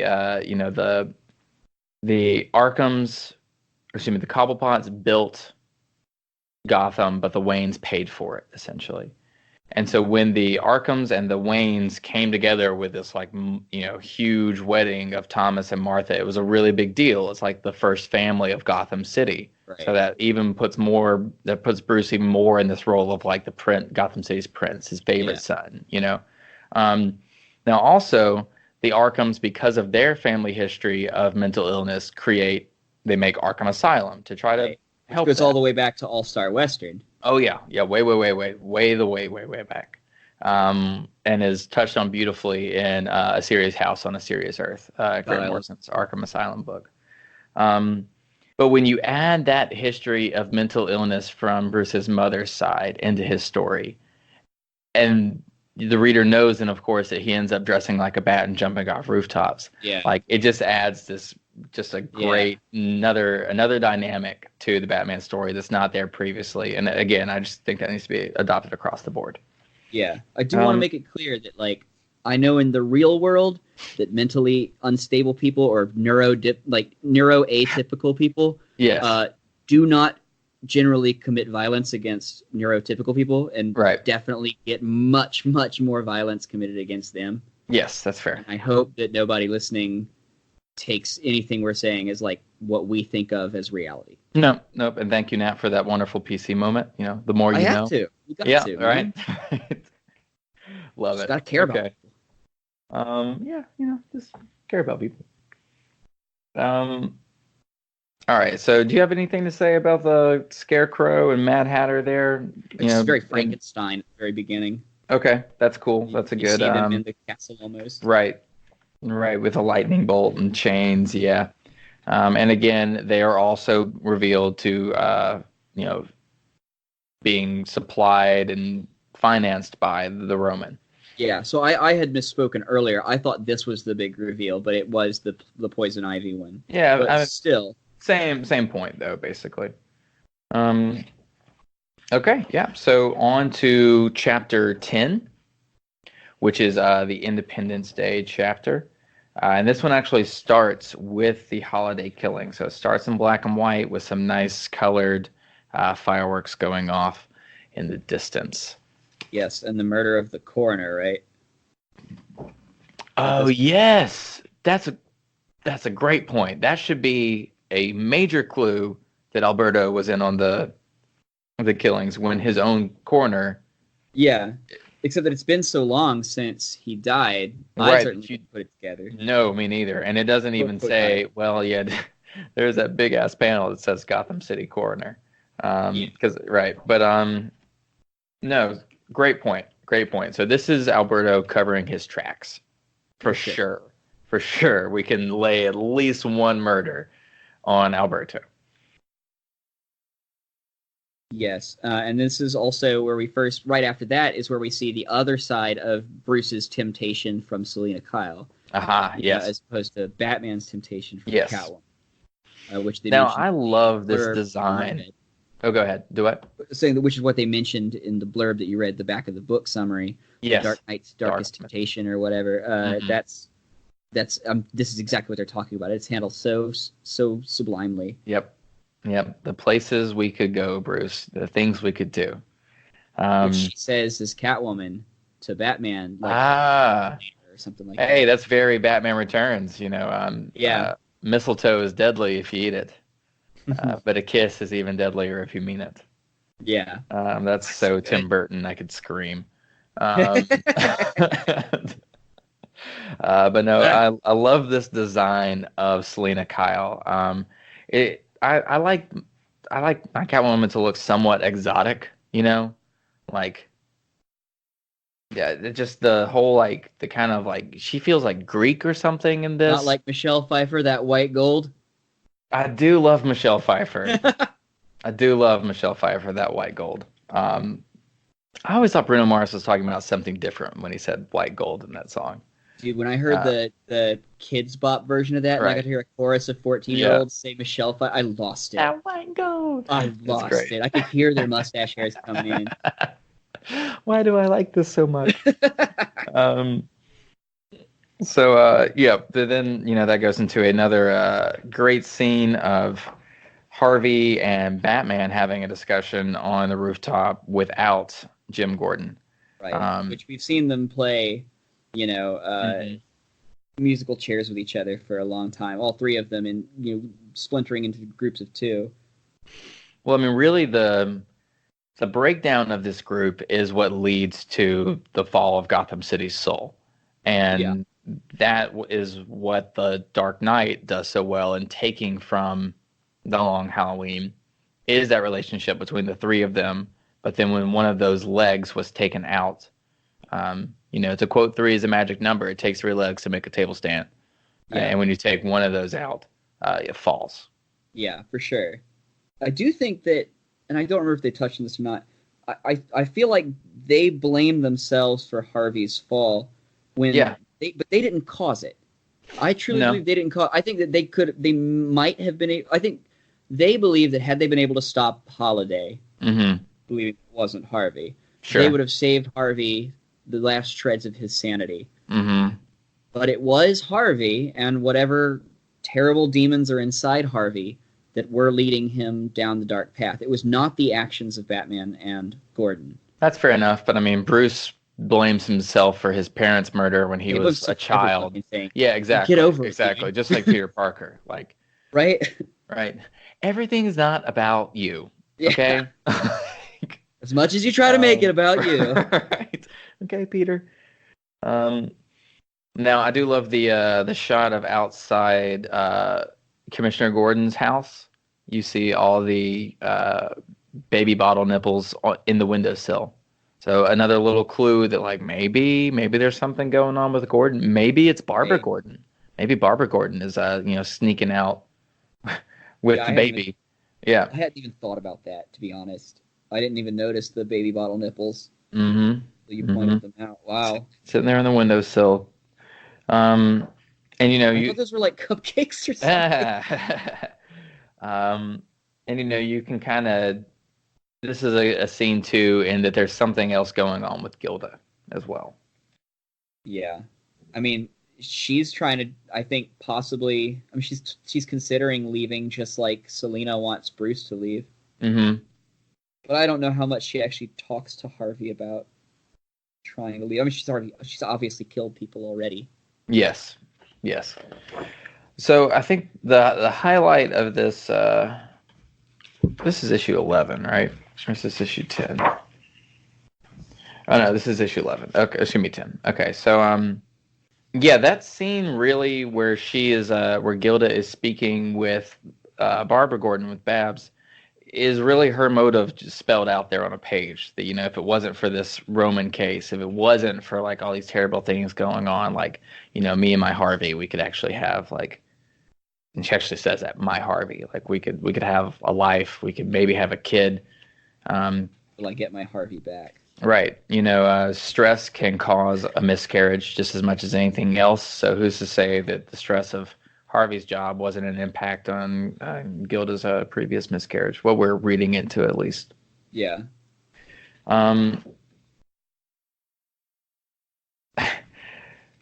This is I love the scene at the end of Catwoman 2, where she, really makes an actual like advance to Batman, and he has to kind of, spur her affections, and that last page just him being like, no, that's the price of independence. Yep, that's so good. Fears and Madness too. Price of Independence. Well, now that was the Fears and Madness. Wasn't that the name of the previous specials that Tim Sale and Jeff Loeb had done? Oh, I don't know. I believe so. Let me. Yes, Okay, so yeah, that is a reference to their own work. So a meta reference here of Fear was a holiday special that Jeff Loeb and Tim Sale had done before that was featuring Scarecrow. Madness was one featuring Mad Hatter. So kind of cool that they like the Beatles reference their own stuff there at the end. It definitely cornered the market on single word titles too. Right? Blue. Fear. Right, yeah. It's not like a like Kanye West children names. Right? Yeah. This is my new Tim Sale, Jeff Loeb Productions called Jesus is King. I'm asking everyone to not have premarital sex. Not to date the podcast. While working on this. Right. Oh, yeah, totally. This first page in this next issue of Chapter 11. Dent. Oh, yes. Oh, all right. Please tell me the truth. We're on Chapter 11, the Roman holiday, which is not really anything that I'm actually aware of, but, it works really... Yeah, it works really nice here. Yeah. Yes, that first panel of Gilda is just wonderful. And he kind of ducks the question, really. He doesn't really want to answer it. She's calling him out for having this 22 pistol. And I think it actually has the serial number filed off and everything. Oh, yeah, and he blames that it's evidence that he brought back. Well, he does the classic thing, too, where he, asks a question so that he can be working on a lie in his head. Right. Why are we having this discussion? Yeah. Although, filing off a serial number on a gun does not remove it. Because it has the bullets, the markings on the actual bullet, right? It's not just that. It's when they do the stamp of the serial number on the gun, it actually compresses the metal under it. So if they do a certain test on the density of the metal of the gun, they can still find it in the shape of the numbers where it's denser after. See, I was going all Great Mouse Detective on you. Oh yeah, when the bullet comes out and it has the different scratches and stuff. Oh, that's good. Science, I love that movie. I'd forgotten about that. Yeah, sure. All I know about forensics I learned from the Great Mouse Detective. That's all you need. I should know not to have any scenes in a giant clock. Oh, I love it. Oh, right again. What an underrated Disney movie. Anyway. Now, I don't know about you, but this scene of Batman going into a bar and just like a smoky, just kind of shitty bar and breaking it up and finding a drunk Riddler in the corner, the question feels very 66 Batman to me. Or the Bruce Timm Justice League stuff, where the Flash goes up to the trickster at the bar. Yeah. It's like, hey, are you taking your meds? Now, at this point, Riddler he's been the only one to see the Holiday Killer. Yes, and he's drunk as a fucking skunk right now. Yes, he is. So that's what Batman's trying to get from him. But, of course, he really only kind of comes away with more answers. Or, more questions. Yeah. Well, the Riddler wasn't really any kind of... reliable. To give him, yeah. So I guess really the highlight of this issue is the trial of Maroni. It's the classic Two-Face in a courtroom, grilling Maroni and the vial of acid being brought out and changing his life and, the destiny of Gotham for forever. Yeah, and this is also where they start really hammering in something. I can't remember if they did it before it, but this is the issue where I believe I first started to notice it, where they start to repeat things like descriptions of people. Yes. I guess this is when I noticed that it was the repeated part. The VD family rules Chicago with designs on Gotham City. Mm-hmm. It's the second or third time they've said that, so they're really hammering that home. Jeff Loeb loves to do stuff like that. That's just one example of them doing that. They do that in several places. Oh yeah, the I believe line is all throughout there as well. Yeah, for sure. But it's done very effectively in this. Oh yeah, I think some writers can do that too much. Tom King, looking at your Batman run right now. But in a shorter, maybe more limited format, it can accentuate certain aspects to the audience of what you're trying to get through. Exactly. And then again, once Harvey's hit in the face, just a very brilliant panel of, a very brilliant page. Just one side is red, one side is black. You see his hands covering his face, amazing. and you see a, distorted eye, an eyeball. And that's enough to really know what's going on there. Ugh, it's so upsetting. Yes, it is. And then Someone on stabbed to his our... doctor. Yep. And escapes, as, all good supervillains do. And this is From where we see hospitals. Carla get killed, too. Can't forget that important part. Yep, that's the holiday killing for here. For this issue is Carla getting killed in the coroner's office. So, what was she trying to uncover there? Well, that was right after she'd opened a file, a filing cabinet drawer that said holiday on it with all the victims. Mm-hmm. Um, Wonder which she's going there for Alberto, she would assume, right? Yes, I guess so. She's suspicious of that, and I guess wanting to see why the the coroner's report for Alberto's murder. Yeah, she might not even be looking for Alberto's stuff in particular. She might have just been looking through the stuff, and Alberto just couldn't have that. Fair. Right, because I'm sure there's something in that file that could lead to suspicion of him. I don't think she even got to the file. If you look at it, she's reaching. No, she's reaching into it, and you can't see which one she was grabbing, and then they fly behind her as she gets shot. So we'll never know. Okay, on to the penultimate issue here with 12, Labor Day. So we've got Crazy Harv here is in the sewers. So wait, was Gilda? It was a close-up on Gilda's face the last issue, right? And now it's a close-up on Harvey's face. Sure. Love it. Just that's something that you don't get when you're reading a story, a 13th of the story at a time.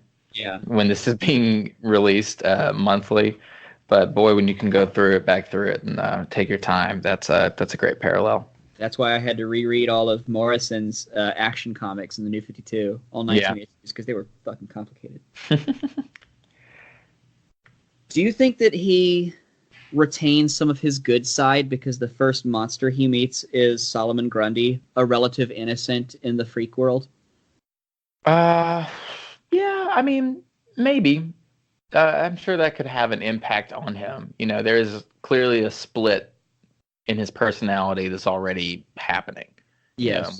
We've seen his, want to embrace his dark side, to, be the justice that he can't as Gotham's district attorney.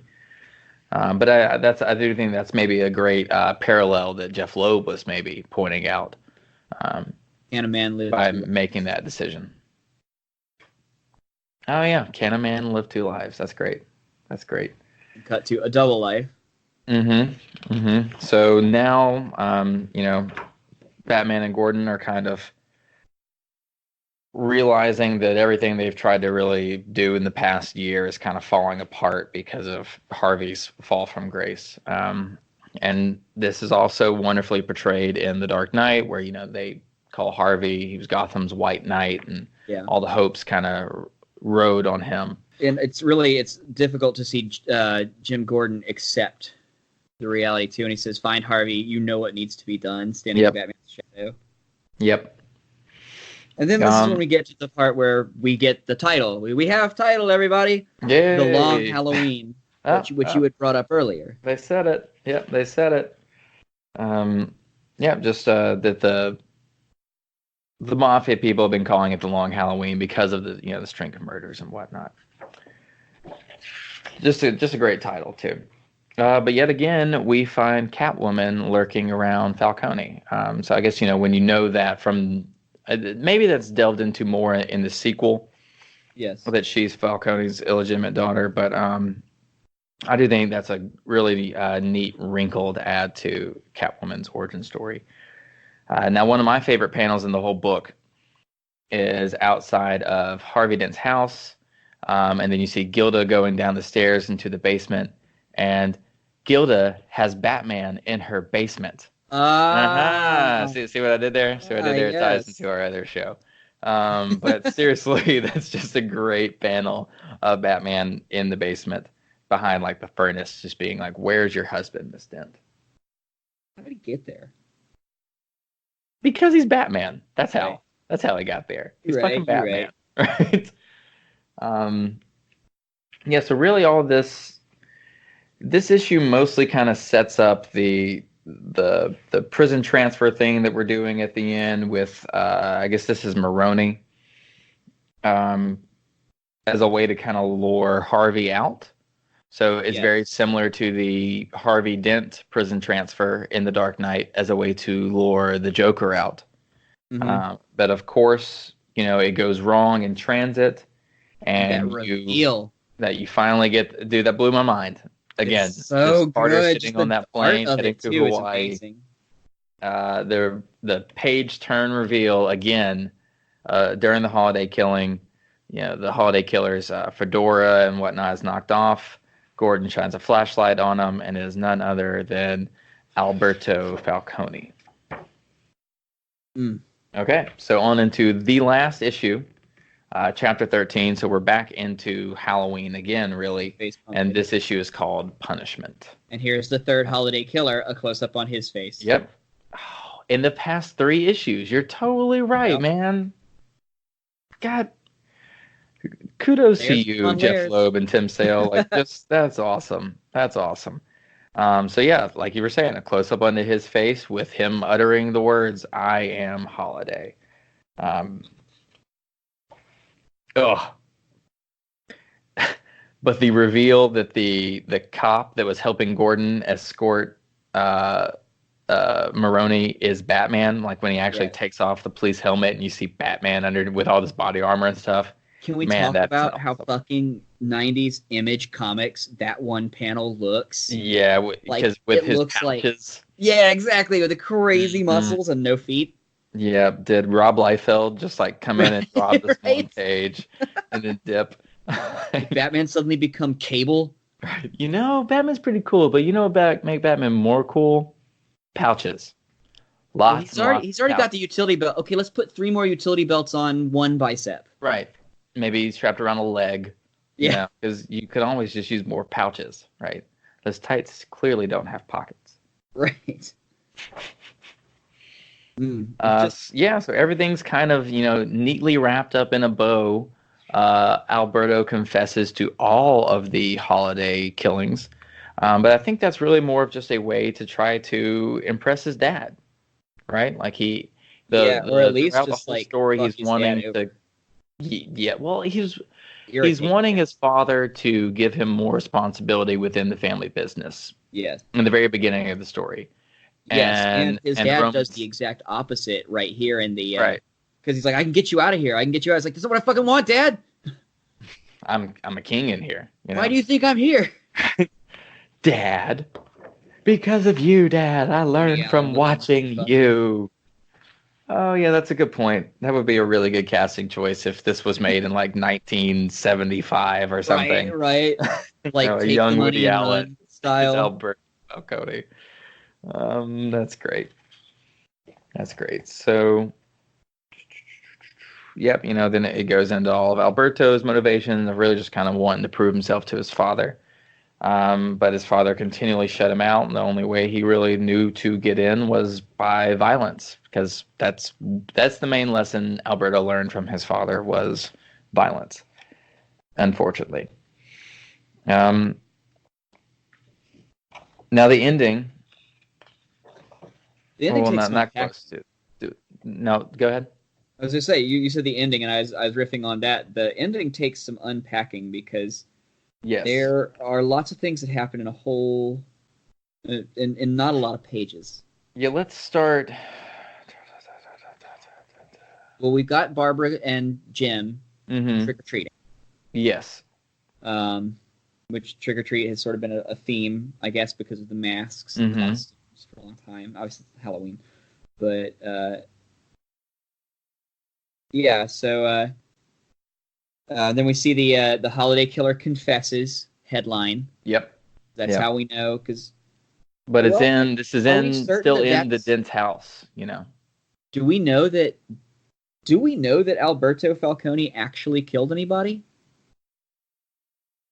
The coroner for sure, right? That was the one right. when we were And going through that possibly we were Carlos. like, for sure.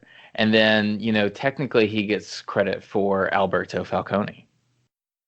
Because Alberto was But then he gets that victim. taken away from him. Yeah, sure. But, I mean, still. No, I think when things really start getting interesting here for the ending is when you see that pumpkin on the spike outside of Arkham Asylum. Just wonderful, wonderful imagery. You could almost say that's everything great about Batman in like one panel without even showing Batman. A shadowed moon, Arkham Asylum, the Gothic kind of horror aspect of the pumpkin, and then all of these empty doors. Yep, all these empty cells. I love when they show the Jokers and it just says identity unknown in any medium. That's great. That's a win. So good. And then of course, you think there's something going to be huge and something's going to happen with Calendar Man. The big payoff with Calendar Man. It's so good. Sorry. Nope. Just leaves it there because the flip of the coin. Oh yeah, okay. Yep, it's not in the plans. Right, and then I love the sort of goofiness that it's almost like, in a Looney Tunes cartoon when they turn off the lights and all you see are the eyes. It's exactly what happens at the last time you see Calendar Man. Calendar Man, there we go. So then into the Roman's penthouse, he's pitching a fit really. How Alberto could even do such a thing. But then something is clearly amiss within their own building, and they come into what appears to be his main office, and it's just a who's who of a great splash page of the Rogues Gallery here. You got Mad Hatter, Solomon Grundy, Joker, Two-Face, Penguin, Scarecrow, Poison Ivy, and Catwoman all in the same room together. With the Joker saying trick or treat. That's just great. That's great. So we had mentioned something earlier that I think we might have gotten our wires crossed on. Okay. I don't think that the Roman knew Alberto was alive. Okay. Because if you see the way because how would he... And Alberto's trying to keep the secret by killing the coroner. Otherwise, the Roman would have killed the coroner. Sure, and the Roman's freak out too at the end would show that he clearly wasn't aware what Alberto was doing. Or when he comes into the cell and he's like, "My son," and then gives him a big bear hug. It's the first sign of affection in the whole book. That's true. That's true because he thought he was dead. Son's back from the dead. But yeah, nothing's going to beat that splash page you were just talking about. I'm sorry, I didn't mean to cut that off. Oh no, you're good. You're good. Iconic. Yes, of just all the rogues there together.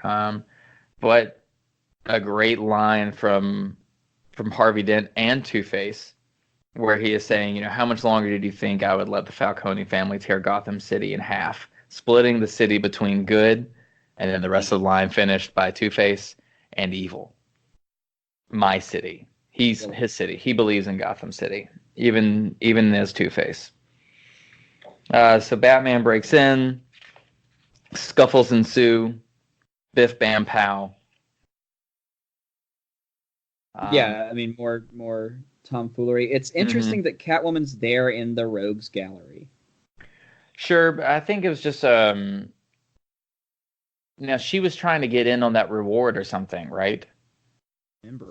No, maybe I'm getting that with Dark Victory, but she had been a presence with the Falcone associations. So, I guess it's not too surprising that she's there. But this ending does a lot to... Do what now? Batman is surprised that she's there, and it's justifying her being there because of his rebuffing her. Right. Oh, yeah, that's a fair point. So now this, there's an ending, or there's a part here in the ending with Catwoman and Sophia as Catwoman tackles Sophia out of the penthouse after scratching her face. This does a lot to set up.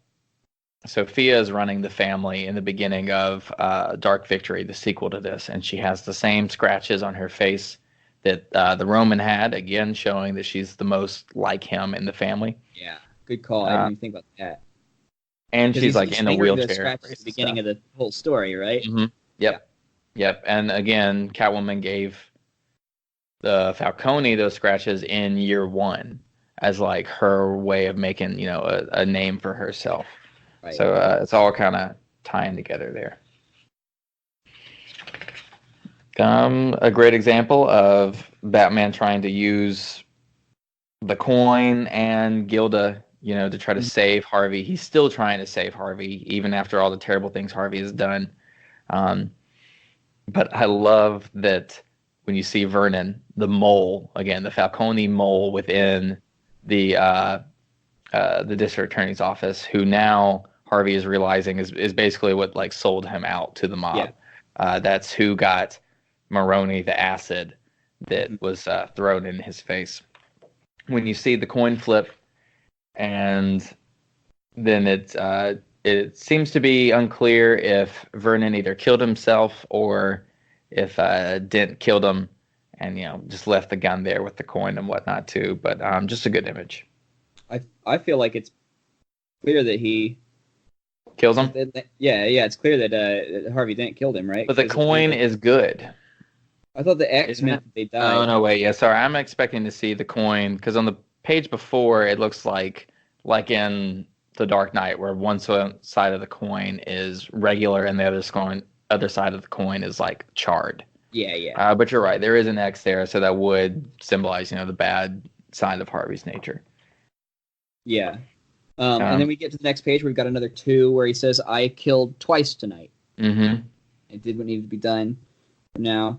And then you get to what I think might be the best panel in the entire book, is the under the jaw shot of all 3 of them in a circle or triangle. Yep. It's a perverse version of that Trinity that's been the support of the book. And you've actually got sort of a like Harvey is. There's a reason that Gordon's standing on one side and Batman's standing on the other side. There's a reason which side they're standing on. Batman is the raw, untamed side of justice that Absolutely. Two-Face purportedly believes in, and then Gordon is the by-the-books, clean version of it. Mm-hmm. That Harvey Dent believes in. Or that they want to believe Harvey Dent believes in. I believe in Harvey Dent. I believe in Harvey Dent. Man, I've never noticed that before, and just great job pointing that out. Harvey is in fact. I mean, he really is the tragedy of all this, and it's not because of an inaction or a direct action of the 2 opposing good forces of Batman and Gordon. If they had come to loggerheads at certain points in the story, and that holdup of justice had been what caused Harvey's accident, then I could see Harvey being a little bit more taking the blame, or being a little bit more irritated with them, if you will. But at the moment, he sort of still sees himself, I believe, as their ally, and they see themselves as failures. Yep. He sees himself as a success, as a synthesis of the 2 forms of justice, almost. Right. Yeah, no, totally. Like you're saying, both sides of their nature in one, embodied it in one person. You also, at the end of the scene, get the first tip-off that there is more than one holiday killer, with Two-Face saying, there were 2 holiday killers, which, of course, leaves Batman and Gordon to question if it's just his obsession with the number 2 or if there's actually something more there. Yeah. You get the "I believe in Batman" line there at the end, which you just kind of have to summarize, pull everything together. You get a nice little back and forth between Counterman and Holiday. I love that. It's just fun. Yeah. It's of them stupid, seeing who could name the most holidays, I guess. Yeah. And then you've got Gilda and Harvey. Yep. So Gilda alone in her house. She's clearly moving. She's going to make a new start somewhere. Everything's put up in boxes, and she goes down into the basement to open up the furnace. And what is she throwing in the furnace? But a fedora, a raincoat, a 22 with the serial number sawed off, and baby bottle nipples. Woof. Mm-hmm. Yeah, so I guess she does up to Alberto Falcone. Yeah. Wait, now say that again. She commits all the murders up to Alberto. Okay. Because she says when Alberto Falcone was shot New Year's, and you came home late that night, and your hair was wet, even though you were wearing a hat. You stupid idiot, a hat. I found the gun in the basement. You told me it was evidence, but I knew you had the same idea as me. And when Batman is approaching her in the basement, where I left off. Yeah. But when Batman's in the basement and he says, "I can't get over that. I've got Batman in my basement." All right. But anyway, dude, I've been waiting like a week and a half to drop that one. He says that there were metal shavings and shit by his vice, which she probably also used. Yeah, exactly. She could just... Yeah, right? Like, that's just another that's thing. That's just Batman being sexist, right? Yeah, exactly. Right? It's like, you don't know how to use this vice, Gilda. Right. Come on. Which, again, has got to be some kind of symbolism in the word vice there, too, being used that Harvey's going to, free Gotham City of its vice with... For sure. With his vice. And then she's kind of singing Harvey's praises, let them think it was Alberto. No one will ever find out because they don't have you to help. You're my Apollo. You can do no wrong. I believe in Harvey Dent. So I bet if we, and I wouldn't be surprised either way, but if we go back and we pick it apart, which we don't have time for now, but I bet we could find out that Alberto didn't commit any of the murders. I bet there's some clue in the text somewhere that gives us the reason for Gilda offing the coroner and... Well, it would be Harvey killing the coroner. Yeah, oh, yeah. Because she says that Harvey picks up after for Harvey to kill the coroner. You know what I mean. Sorry, you're absolutely right. For Harvey to kill... So did Alberto just survive? Yes. So he survived. Dent tried to kill him.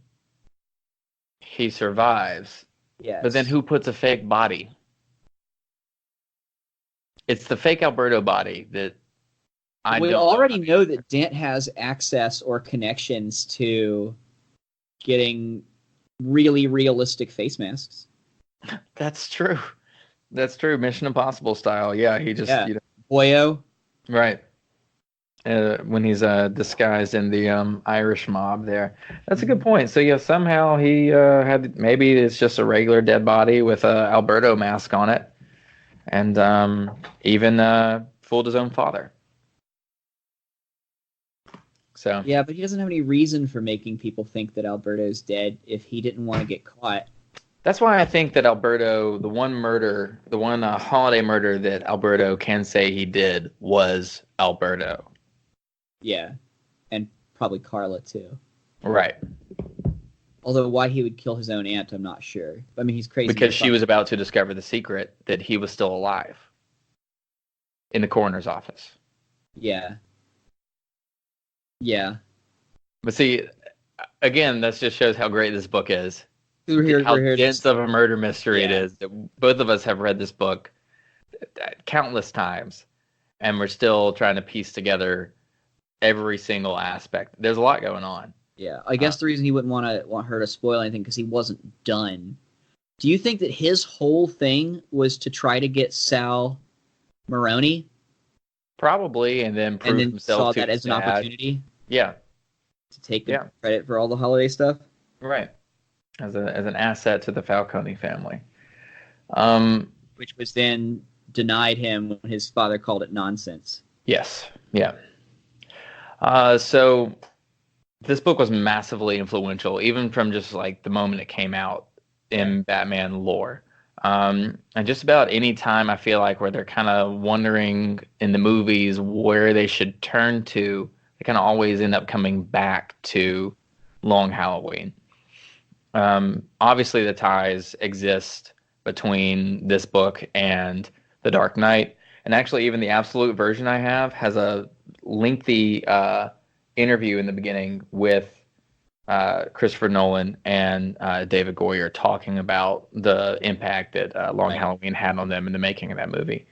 But it has been listed as the main influence for the upcoming Matt Reeves, Rob Pattinson Batman movie.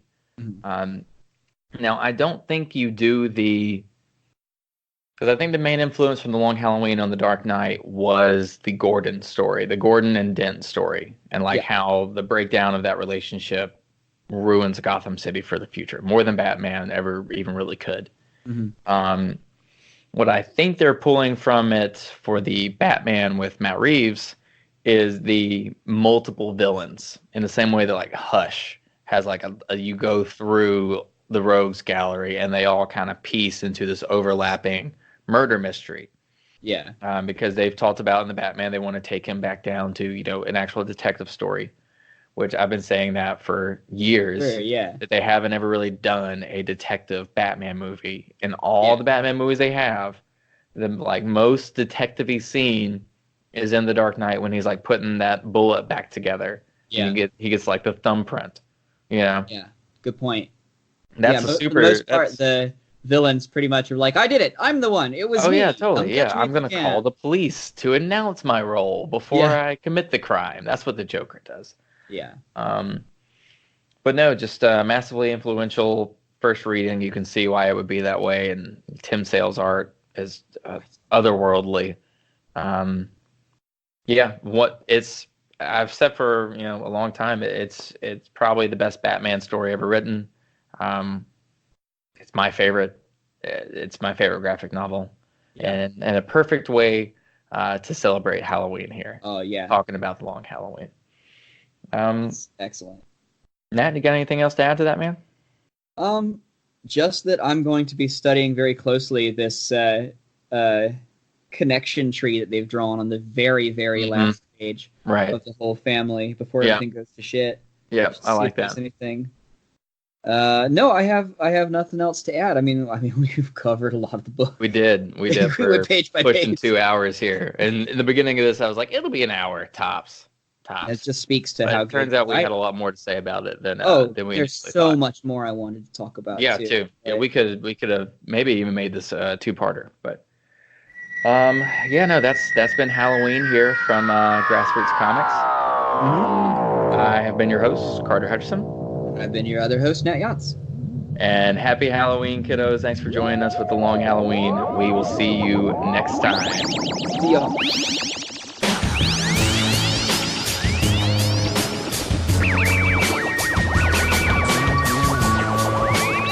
This has been a Grassroots Comics production. Da-da-da! So what's your story?